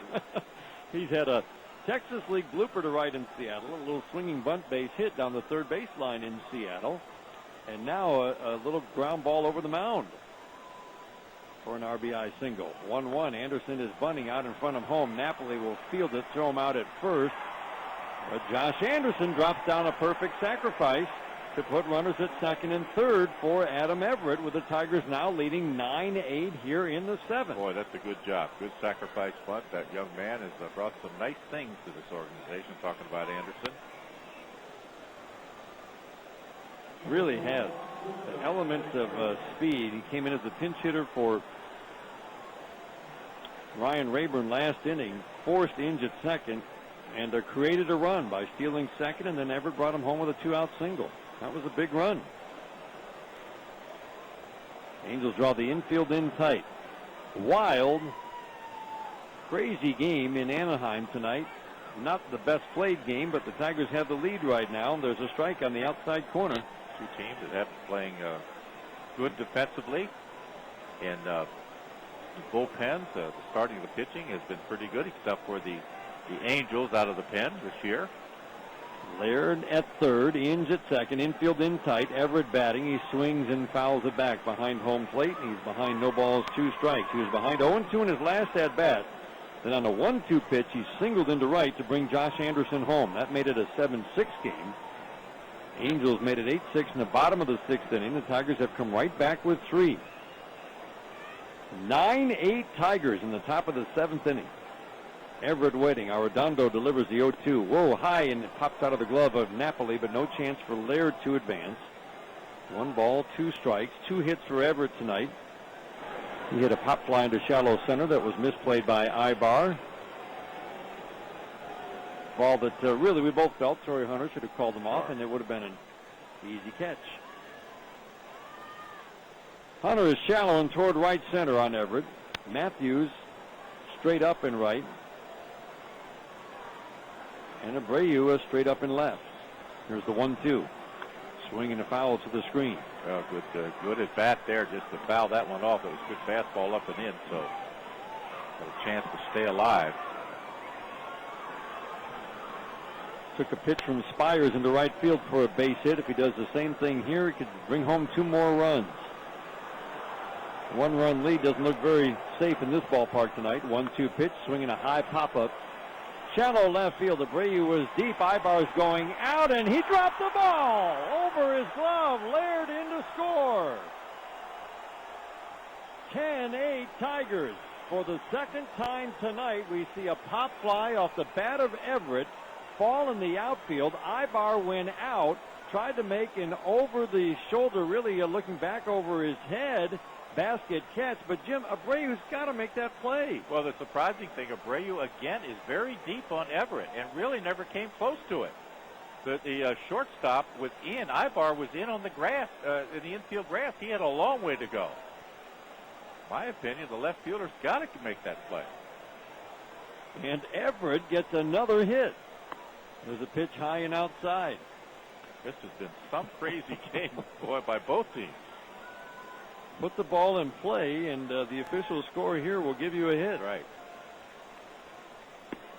Granderson takes a pitch outside. Now a pitch for a strike. 1 ball, 1 strike. And Dan, when you look at only 1 error by both teams, you got to be kidding me. At least half a dozen misplays. My goodness. There's a pitch that bounces up to home plate. Good block again by Napoli, and it's 2-1. But Jim, Abreu and Matthews both that time were normal deaths on a guy who does not really have extra base power. Very surprising. Very surprising. The infield in, Abreu has to make that play. Yeah, and he didn't come close to it. Not even close. So you can't give him the error, but that's the ball simply that has to be caught. There's a strike at the belt on the inside corner.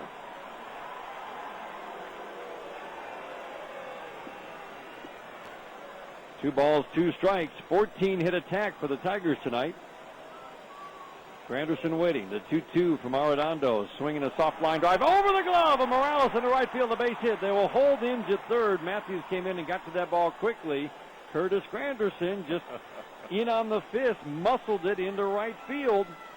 A base hit, and the bases are reloaded with 1 out. The Tigers lead by 2, and a big opportunity to blow this one open. Yep, remember we talked about it in years going by. Good teams take advantage of misplays by the other team. Well, look at the misplays tonight in this inning alone, and the Tigers have taken advantage of it. That's a good job.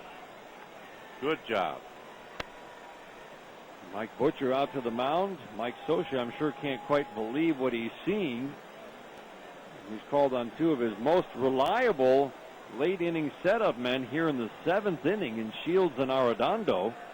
Shields didn't get anybody out. No. Arredondo really can't feel too bad. He's given up an infield tapper, a bloop pop-up, and now a little soft line drive for his 3 hits. It's one of those nights, folks. What a wild game in Anaheim, and we're only in the top of the 7th. Important to add to this 2-run lead. There's a fastball outside to Placido Polanco, the 9th batter the Tigers have batted around here in the 7th inning. Still just 1 out. Important to add to a 2-run lead because the Angels just keep coming back every time the Tigers take the lead. Here's the 1-0. Swinging a pop fly foul over the Tigers dugout on the first base side. You know, it's interesting because this team, we talked about the Angels, all the problems this year and the misfortunate things that happened to this organization. Went on the road, bad road trip, had the off day and played a good game last night. And now come back out, and I'm sure Mike Scioscia is just scratching his head. What happened? I thought we, turned the corner last night. Here's the 1-1. High and tight. You're right. To look up and see just 1 error on the line score for the 2 teams is not indicative of the defensive play we've seen here tonight. No, it's been a bad play by both teams. Polanco waiting. The 2-1 pitch. Swinging a high chopper to third. Figgins jumps up field, and he did not get anybody. He tried to get Everett coming into third, and Everett got in ahead of his tag. Into score comes Inge. Incredible. A base hit. Tigers lead 11-8. They've barely hit the ball out of the infield, and they've scored 5 runs here in the 7th. This is one of the strangest all-time innings. Nothing he can do with it. Just a gigantic bounce. Everett with good speed gets in there. Nothing Higgins could do. For Mike Sochi, just sit down and say, He had to wait for the ball to come down. Oh, man. And he did, and he had to take a step to his left, and as he took that step, Everett went by him. Ground ball to second. His turns to Ibar 1. Relay to first. Inning-ending double play out the bat of Maglio Ordonez. 4-6-3, but the Tigers send 10 men to the plate. Ordonez starts a 5-run inning a long time ago with a single. The Tigers push across 5 at the 7th inning stretch in Anaheim. The Tigers now with an 11-8 lead on the Detroit Tigers radio network. Ron Reagan here with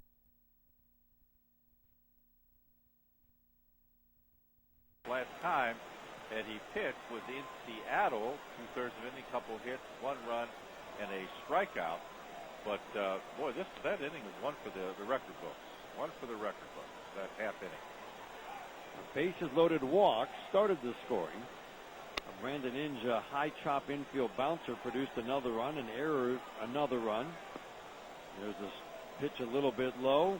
Adam Everett popped up into shallow left field. Ibar couldn't get it, neither could Abreu. That produced a run, and then Polanco hit one high in the air on one high chop to third. Biggins had no chance to make a play, and that produced the 5th and final run. There's a pitch in the dirt, 2-0. Well, a long way to go. The way this game has been played by both teams, not going to feel safe until the Tigers get the last out.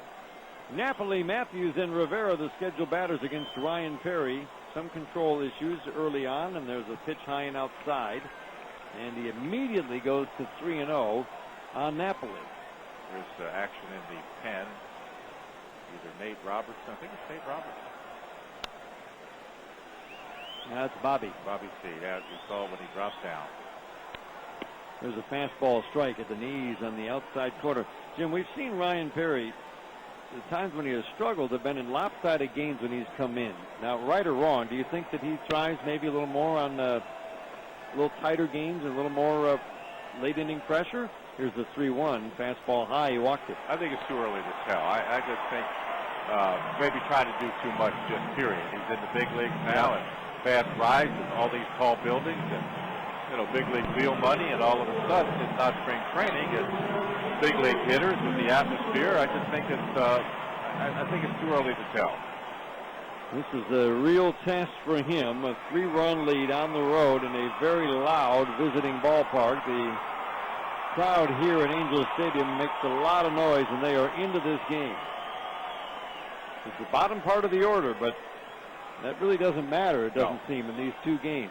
Angels have been putting the ball in play, and they've been putting the ball in play hard. First pitch, fastball, strike at the knees on the outside corner. Gary Matthews Jr. is batting. 1 for 3 in the game tonight. Sharp single, a pop out. He's bounced into a double play. 11 runs on 16 hits, give or take a few, for the Tigers. What an array of hits. 11 hits for the Angels, give or take a few. There's a strike at the knees. Ooh, Gary Matthews didn't like that call. No balls, 2 strikes. And I say give or take a few because there's been generous scoring for both teams tonight. You've got to really make a mistake to get credit for an error. Here's the 0-2 pitch. Strike 3 called. Oh, he poured a fastball in. I think Gary Matthews Jr. knew it. Yes, he did. Good fastball, knee high. You haven't seen a pitcher before. Advantage to the pitcher, and Perry showed him some good stuff in good location. That's a good combination. Tigers have some early trends have been very good.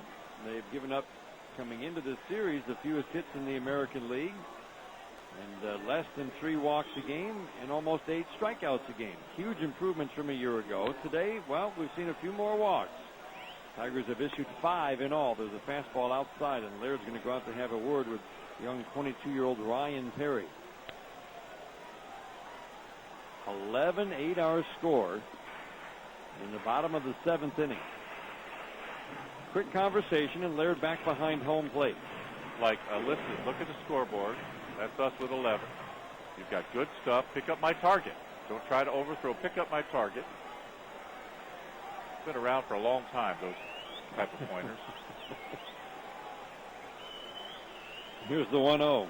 Fastball strike at the outside corner. Right at the knees, 1 ball, 1 strike. Tigers have scored in 5 innings. In the previous 4 half innings where the Tigers have scored, the Angels have come back to score 3 times. Need a 0 right here with an 11-8 lead. Here's the 1-0. Swinging a ground ball up the middle. Everett has a backhand flip to Polanco. 1 relay to first. Beautiful double play. 6-4-3. Started neatly by Adam Everett at short on a hard hit ground ball up the middle. It's a 1-2-3 inning, or at least the minimum 3 batters facing Ryan Perry after 7. 11-8 Tigers on the Detroit Tigers Radio Network. We call them.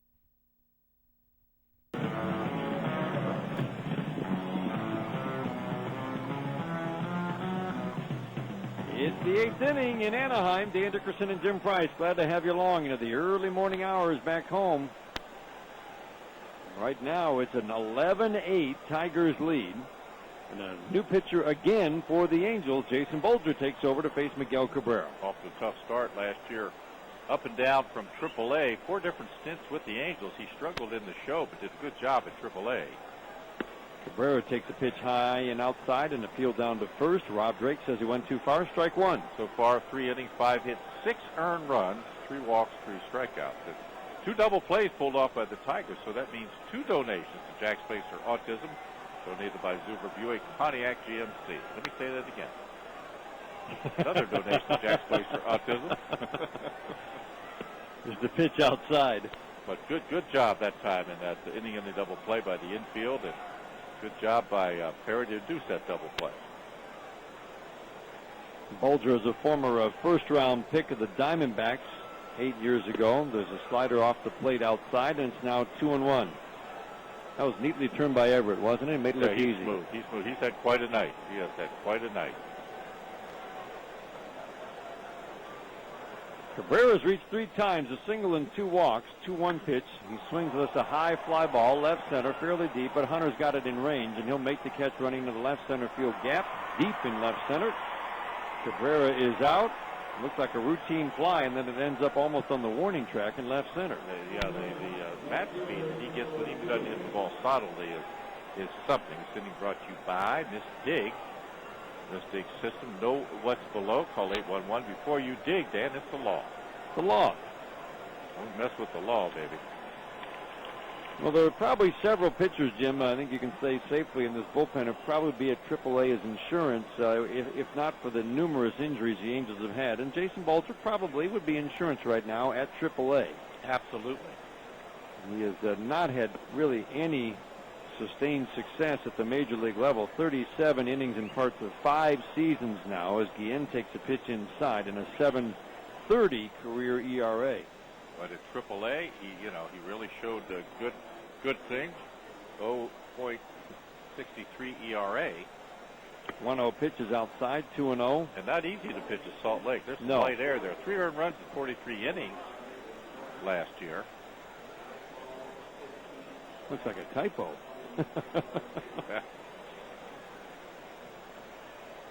Angels looking for some help in that bullpen. Bolger now 30 years old. 2-0 pitch to Guillen, swinging a high fly ball, left field, shallow.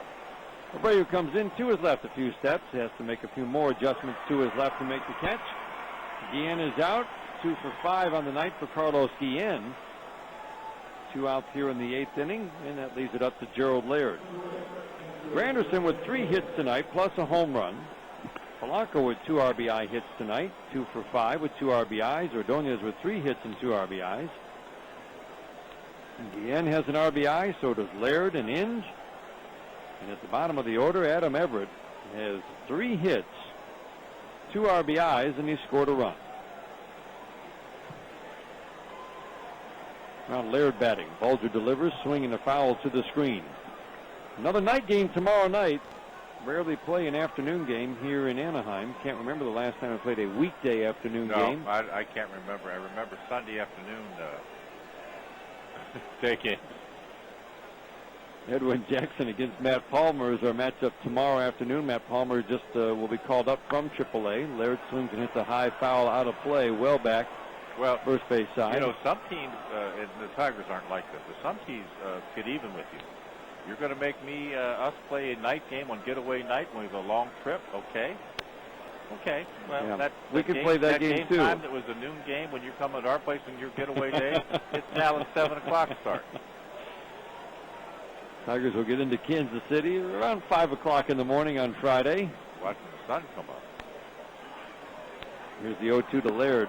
Breaking ball called, third strike. Throws him with a slider in a 1-2-3 eighth inning. We go to the bottom of the eighth. Tigers have the 11-8 lead. This is the home of Detroit Tigers baseball. How exactly did Bottom of the eighth inning at Angel Stadium in Anaheim, and the Tigers in a wild, sloppily played game have an 11-8 lead going to the bottom of the eighth. That's the good thing about it. Not a thing of beauty, but it will be if the Tigers come away with a win. That's Bobby right. C. is the new pitcher for the Tigers, and the first pitch of the bottom of the eighth is outside to Eric Ibar. Pitching change brought to you by Chrysler Jeep Superstores. Bobby off to a good start, 3 1/3 innings, and 3 strikeouts, everything else zeros from this left-hander. But this has been a ugly affair. Ibar takes a pitch high and outside, and it's now 2-0 on the Angels shortstop, who's been in the middle of some of the ugliness, if you will. He's just had a tough game at shortstop. 3 misplays. He's only been credited with 1 error, or charged with 1 error. Here's the 2-0 from Bobby C. outside, and it's now 3-0. There have been a whole bunch of pitches thrown in this game.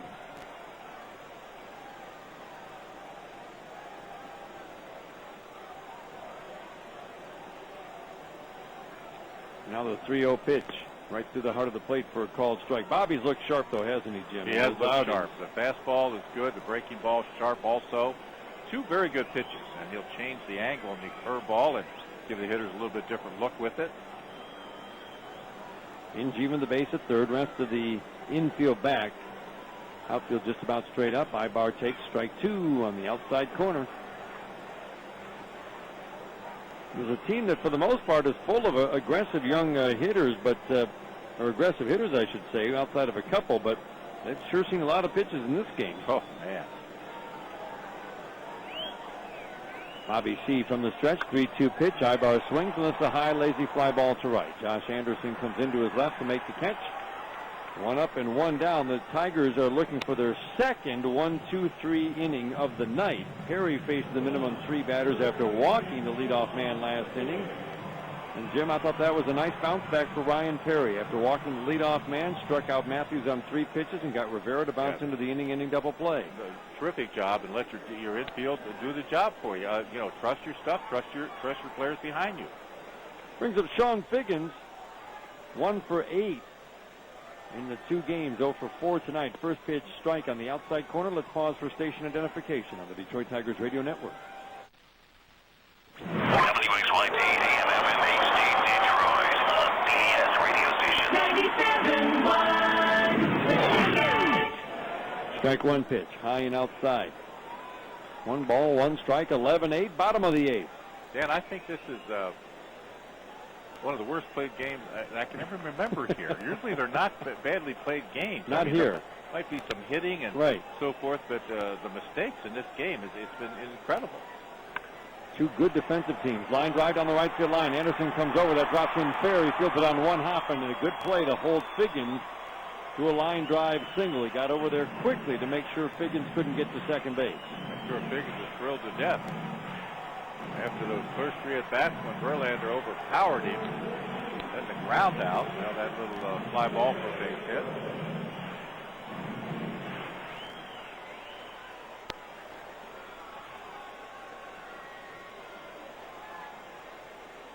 Man on, a man out. That brings up Myceres Turris in the number 2 spot in Mike Scioscia's lineup tonight. That's the 12th hit of the night. for the Angels. As Turris shows bunt, Inge was about a step behind the grass at third. He was ready, and as Turris pulled the bat back, it's a called strike on the outside corner. 3 hits for his Turris. He's been swinging a hot bat in the 2 games. Solid contact. His hits have all been line drives.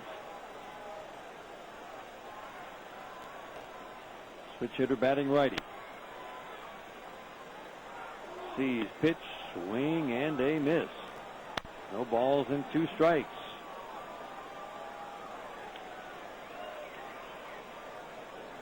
Inge will back up at third base, middle of the infield, looking for something on the ground as Turris runs well. Series wins have been few and far between for the Tigers here in Anaheim. Trying to put themselves in position to do that with a win here tonight. There's a foul out of play. They could even the series at a game apiece, and then turn to that right arm of Edwin Jackson, who's been terrific in his 3 starts.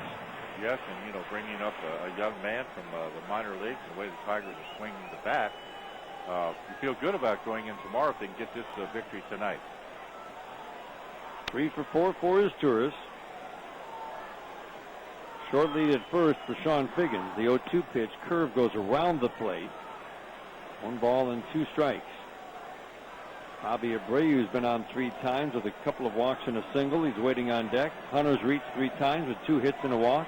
Morales has led the attack with 5 RBIs. Home run and a 2-run single.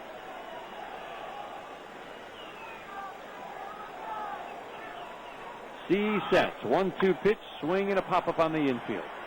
Behind first base, Polanco calls off Cabrera and makes the catch. 2 down, a man on first. That leaves it up to Bobby Abreu. Justin Verlander started tonight, and he was charged with 7 runs in his 5 innings of work, and his ERA is now at 9. Well, you know, if they get this victory, that will be the thing that Cleveland and his coaching staff, Dave Dombrowski, I'm sure, will be huddling and looking at videotape and, you know, just scratching their heads. It's one thing if he was throwing 89 to 91 and didn't have anything to work with, but life has been good on his fastball. The velocity's been good. Other teams are just squaring it up right now. I'm surprised how they're reading his fastball. And lots of swings and misses on that fastball the last 2 starts, not so much tonight. Ground ball to second, waist-high bounce for Polanco. Easy flip to first to get Abreu, and Bobby C. does a nice job in the 8th. Ryan Perry and Bobby C. have settled things down in the late innings, and we go to the 9th, and the Tigers on top by 3, 11-8 on the Detroit Tigers Radio Network. How exactly?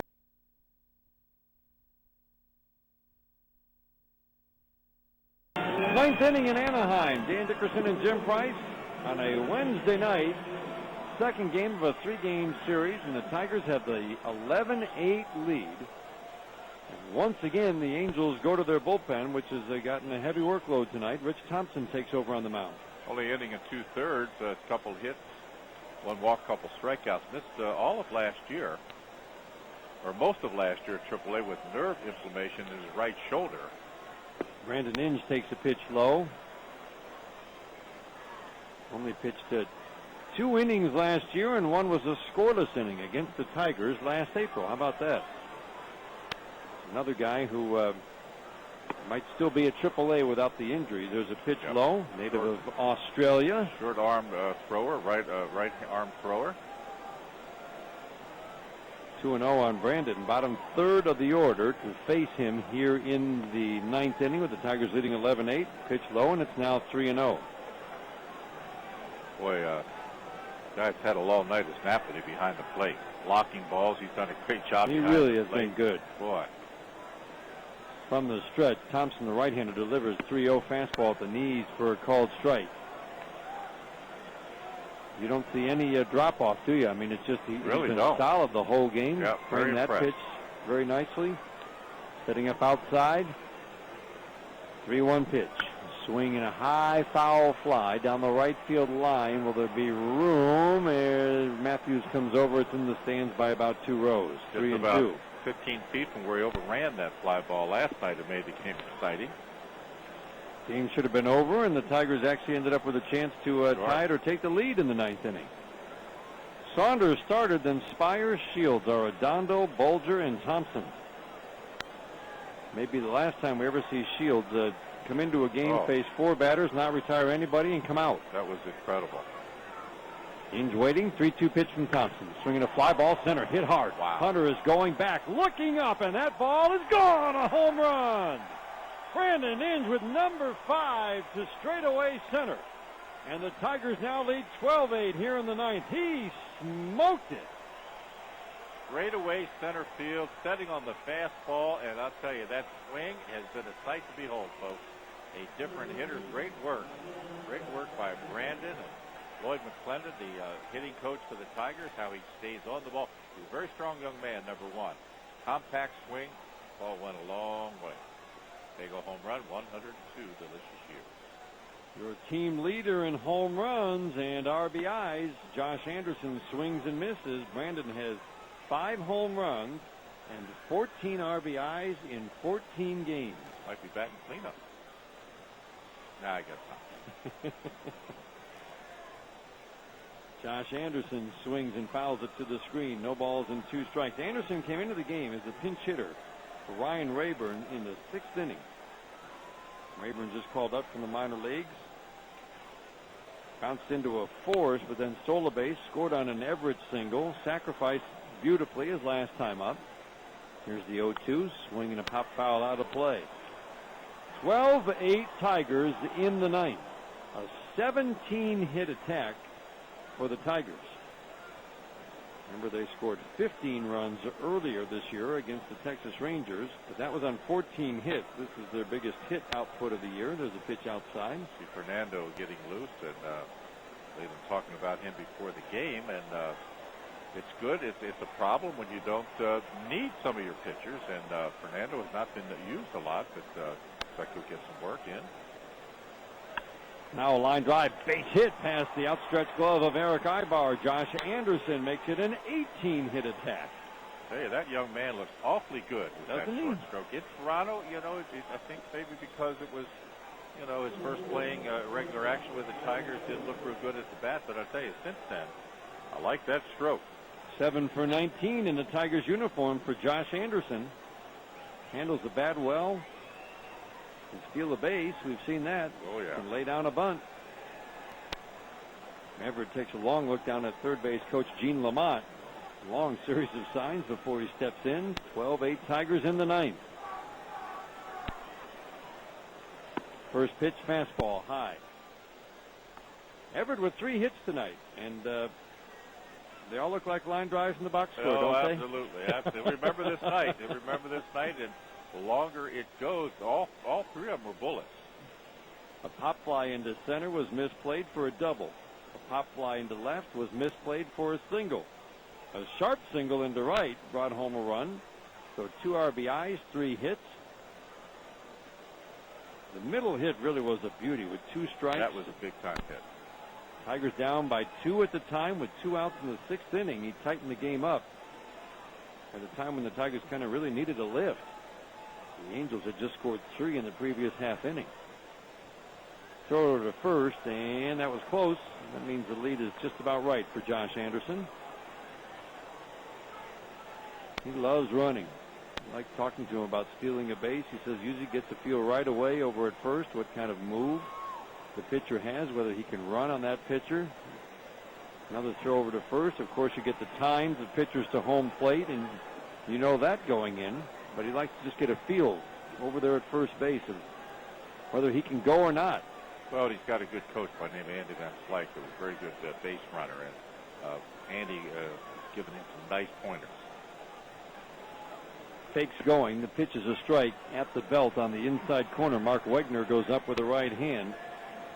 Mark Wegner's been busy behind the plate as well tonight, calling balls and strikes. They're approaching 340 pitches thrown in this game.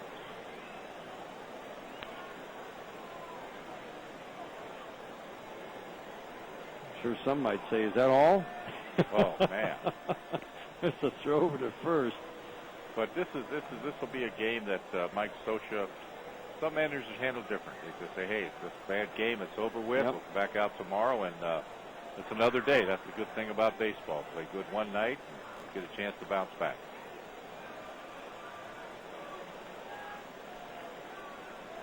Everett took another look at third base coach Gene Lamont. Now he's back in. Waiting on the 1-1 pitch. Napoli setting up outside. It's a pitch out. Anderson is not going.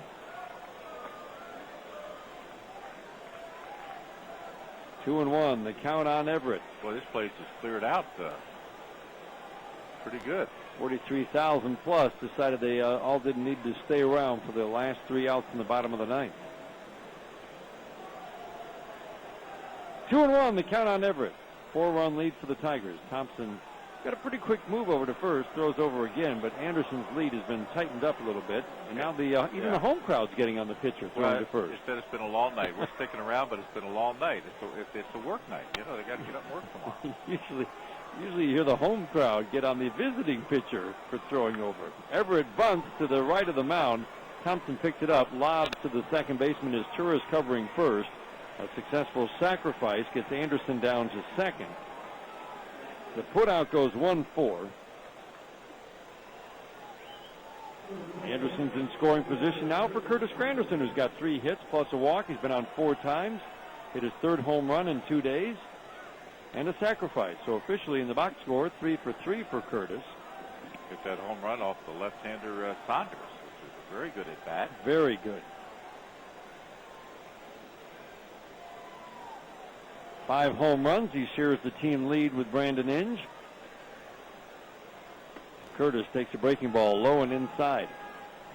Good to see this bat going. Boy, everybody got in on the fun tonight, really. There's nobody who was left out except maybe Ryan Rayburn, who had a tough night, and then Anderson pinch hit for him in the 6th. Curtis takes a pitch a little bit low. Well, back-to-back curveballs, and this is either going to be a fastball or a changeup. So if you're Curtis, you're looking probably dead red heater and trying to park another one. Anderson's at second. Ibar, the shortstop, keeping an eye on him. Thompson checks the runner, Anderson. Here's the 2-0. Fastball, swinging a pop foul out of play. Or will it be playable? Figgins is coming over just out of his reach. Boy, came back to him a little bit. Oh, yes. As balls are want to do. And he's just out of the reach of a leaning Figgins over the wall down there, down the third baseline.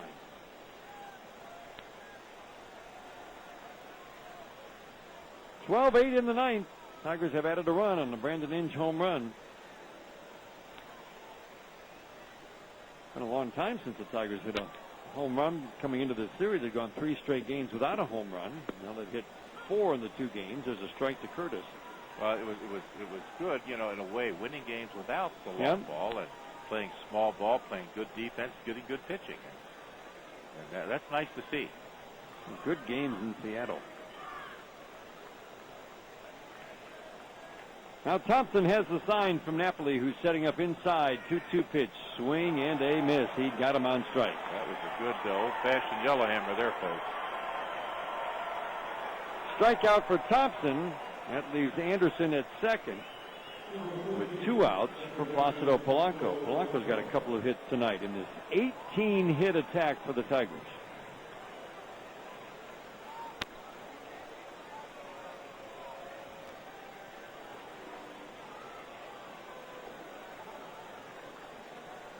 Hunter shallow and toward right center on Polanco. First pitch from Thompson, curveball and a strike.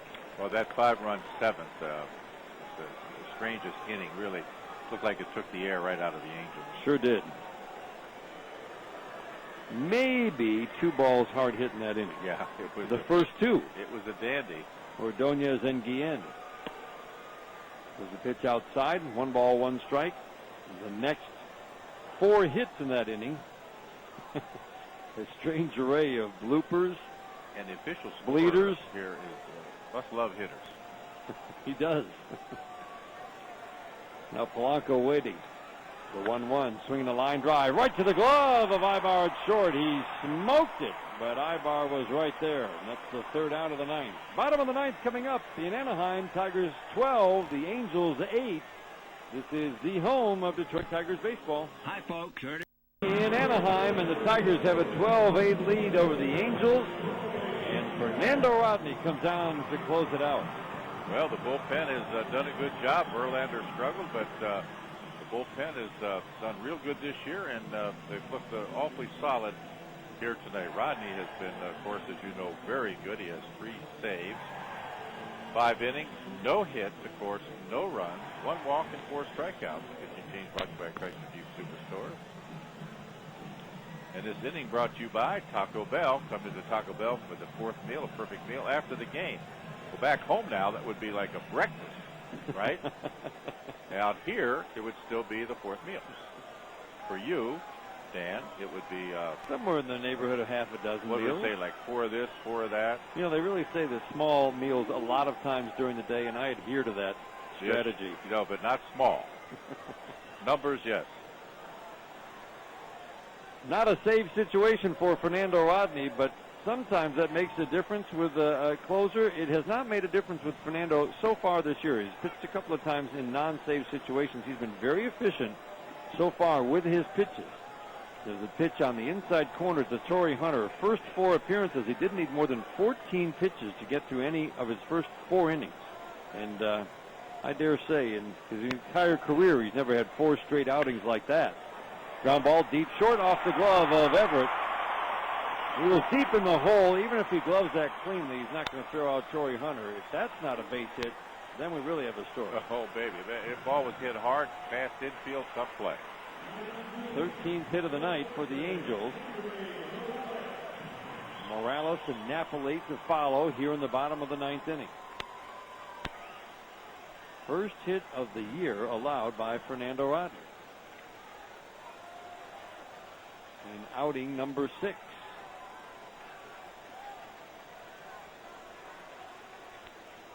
Henry Morales bats. 12-8 Tigers in the bottom of the 9th inning. Morales has had 5 RBIs tonight. He takes a changeup for a strike on the outside corner. Boy, he had a chance in the 6th inning to have a really big night. But he took 3 pitches. Angels had an 8-6 lead. If he had delivered a hit, it would have broken the game wide open. Wide open. Vicker called 3rd strike and left the bases loaded, and the Tigers came back in the next half inning with 5 runs to take the lead. Strike 1 pitch, low and inside. Well, the fans who are here are still into this game. Trying to get their money's worth. They're heading to Taco Bell. He did not break out the rally monkey. They saved that for key situations late in the game. Not down by 4 in the bottom of the 9th. That would anger the old monkey. Don't waste my time. No, I'm not going to jump up and down for nothing. And on to lead off. 1-1 pitch. Fastball high. 2-1 now on Kendry Morales. 12-8 Tigers lead. We're in the bottom of the 9th. Tigers trying to keep pace with Kansas City and Chicago and stay in first in the Central. A win puts the Tigers, Royals, and White Sox all at 8-6. Wrapping up this series tomorrow, and then 3 in Kansas City starting on Friday night. Tigers go home for 6 starting on Monday with the Yankees. 2-1 pitch. Ground ball weakly to short. Kicked off the mound funny. Everett fields, steps on second, goes to first, and they get him at first for a double play. Nicely done by Everett. That ball skidded off the mound and got to him at short in a hurry. It looked like he broke his bat. Ball not hit very hard at all. And Everett did the right thing. Got a couple steps to get to the bag and threw out a runner that does not run very well. Another donation to Jack's Place for Autism. Donated by Zuber Buick, Pontiac GMC. Good folks. 2 down in the 9th, and the Tigers lead by 4. We're on the air tomorrow night at 9:45. Edwin Jackson against Matt Palmer, 30-year-old rookie for the Angels. There's a strike on the outside corner as they continue their search for healthy starting pitchers. Mike Napoli batting. He's 0 for 2 plus 2 walks. He did that last night as well. 0 for 2 plus 2 walks. The 0-1 swing and a miss. The changeup, foul tip to the glove of the catcher Laird, and the Angels are down to their last strike here in the 9th. Rincon gave up a run in the 6th inning, stranded 3 at the end of that inning. Perry worked a scoreless 7th, Bobby C. a scoreless 8th, and now Fernando trying to close it out. Napoli waiting. Here's the 0-2. Low and outside with the fastball. What an eye. Oh, man. I think Napoli's he's got to be a little tired. Has to be. What he's gone through tonight. He's blocked about a zillion balls in the dirt. Fernando works from the stretch over on the third base side of the rubber. He sets the pitch in the dirt. Evens the count at 2-2.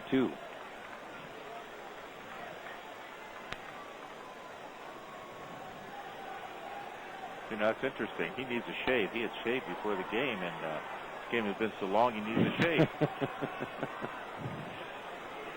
Fernando leans in on that left front leg.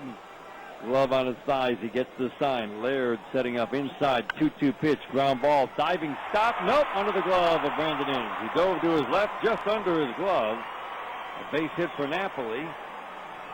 Keeps this game alive for the Angels for a moment. Boy, the hits. What an array of hits. I mean, some of the official score really helped out a lot tonight. And then both teams swung the bat well at times also. Yeah, because there's definitely been some hard contact. But probably 3 or 4 fewer hits could be on that scoreboard. And maybe 3 or 4 errors up there. 2 outs, a man on first. Gary Matthews Jr. 1 for 4 tonight, 2 for 7 in the series. Singled his first time up. Pop out, double play bounce out. Took a call third his last time. The pitch from Fernando Rodney is low. Rivera waiting on deck. Plenty of guys who can leave this ballpark, but the Angels don't have a whole lot of home runs so far this year. 1-0 pitch. Low, and it's now 2-0.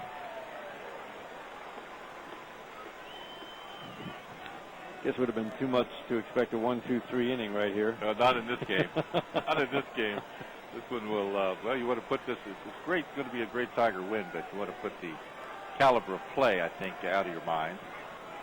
2-0 the count on Gary Matthews. Fernando Rodney trying to get this final out in the bottom of the ninth with a 4-run lead. Switch hitter batting lefty. 2-0 pitch, swinging a fly ball, shallow center field. This might be trouble. Everett going out. It's going to drop. Granderson fields it on one hop. Texas League flare over shortstop, and the Angels have life. Hey, a little bit of everything. A little bit of everything. Just a little pop-up. No man's land. Now they bring out the rally monkey. Woke him up.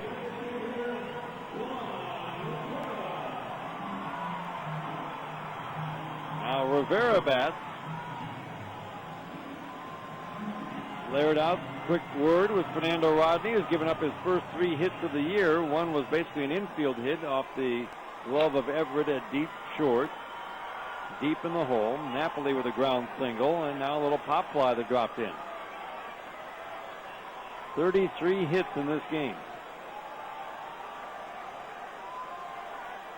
First pitch to Rivera.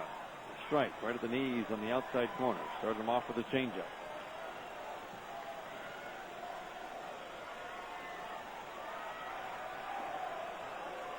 Tigers 1 out away from evening this series at a game apiece. Trying to go to Kansas City with another series win after taking 2 of 3 in Seattle. The strike 1 pitch coming. Swinging a line drive down the right field line. This is trouble. Fair ball into the corner. Napoli into score. Matthews is being waved around third, and he will score. Look out. Here come the Angels. 12-10. 2-run double for Juan Rivera. My goodness, the fastball away, and we've seen this a lot. Hitters reading pitches away from them, right-handers, left-handers, and going with the pitch. Rivera just did that. Laird wanted the ball inside, outer half of the plate, double, couple more runs. Rick Knapp out to the mound. 12-10, bottom of the ninth. The potential tying run is now at the plate. Fortunately, Eric Ibar is not a home run hitter. Well, boy, didn't think we'd get to this part of the order. I didn't either, but the way this game has gone, anything can happen. One thing you can say is you don't want him on the base paths because that'll represent the potential tying run with Figgins coming up. Ibar 1 for 3 in this game, and he's had good swings in the 2 games. He's made hard contact consistently. 12-10 in the bottom of the ninth. switch hitter, batting lefty. The first pitch from Fernando Rodney is a strike. Started him off with a changeup right through the heart of the plate. Strike one. 4 hits in the inning for the Angels. They were down 4. Now they're down 2. Rivera's at second. All of this with 2 outs. Strike one pitch. Almost hit him. He had to jump out of the way, and the pitch goes to the backstop. Rivera came halfway down the baseline at third after rounding third, and then he stopped. Well, because he was right. Nobody was covering home. Brandon Inge started in also, and then all of a sudden so did Rodney. That was a changeup, just held on to it too long, and Laird could not stop it. Man, oh man.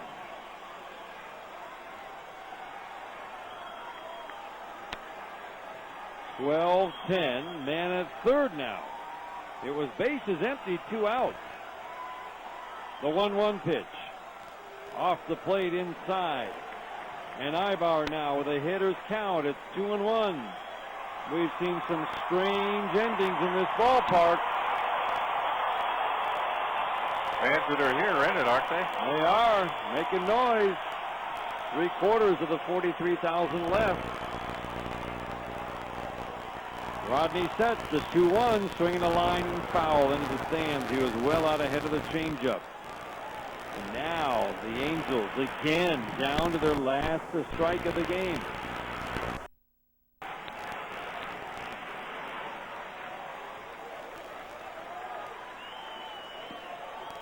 All started with a 2-out single for Napoli. Matthews with a bloop single. Rivera with a line double. Scored 2. Rivera's at third now with 2 outs.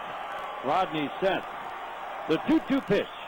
Swing and a foul over the screen. Got a little extra on that fastball. Yep, changed the eye level, went up above the belt with the heater.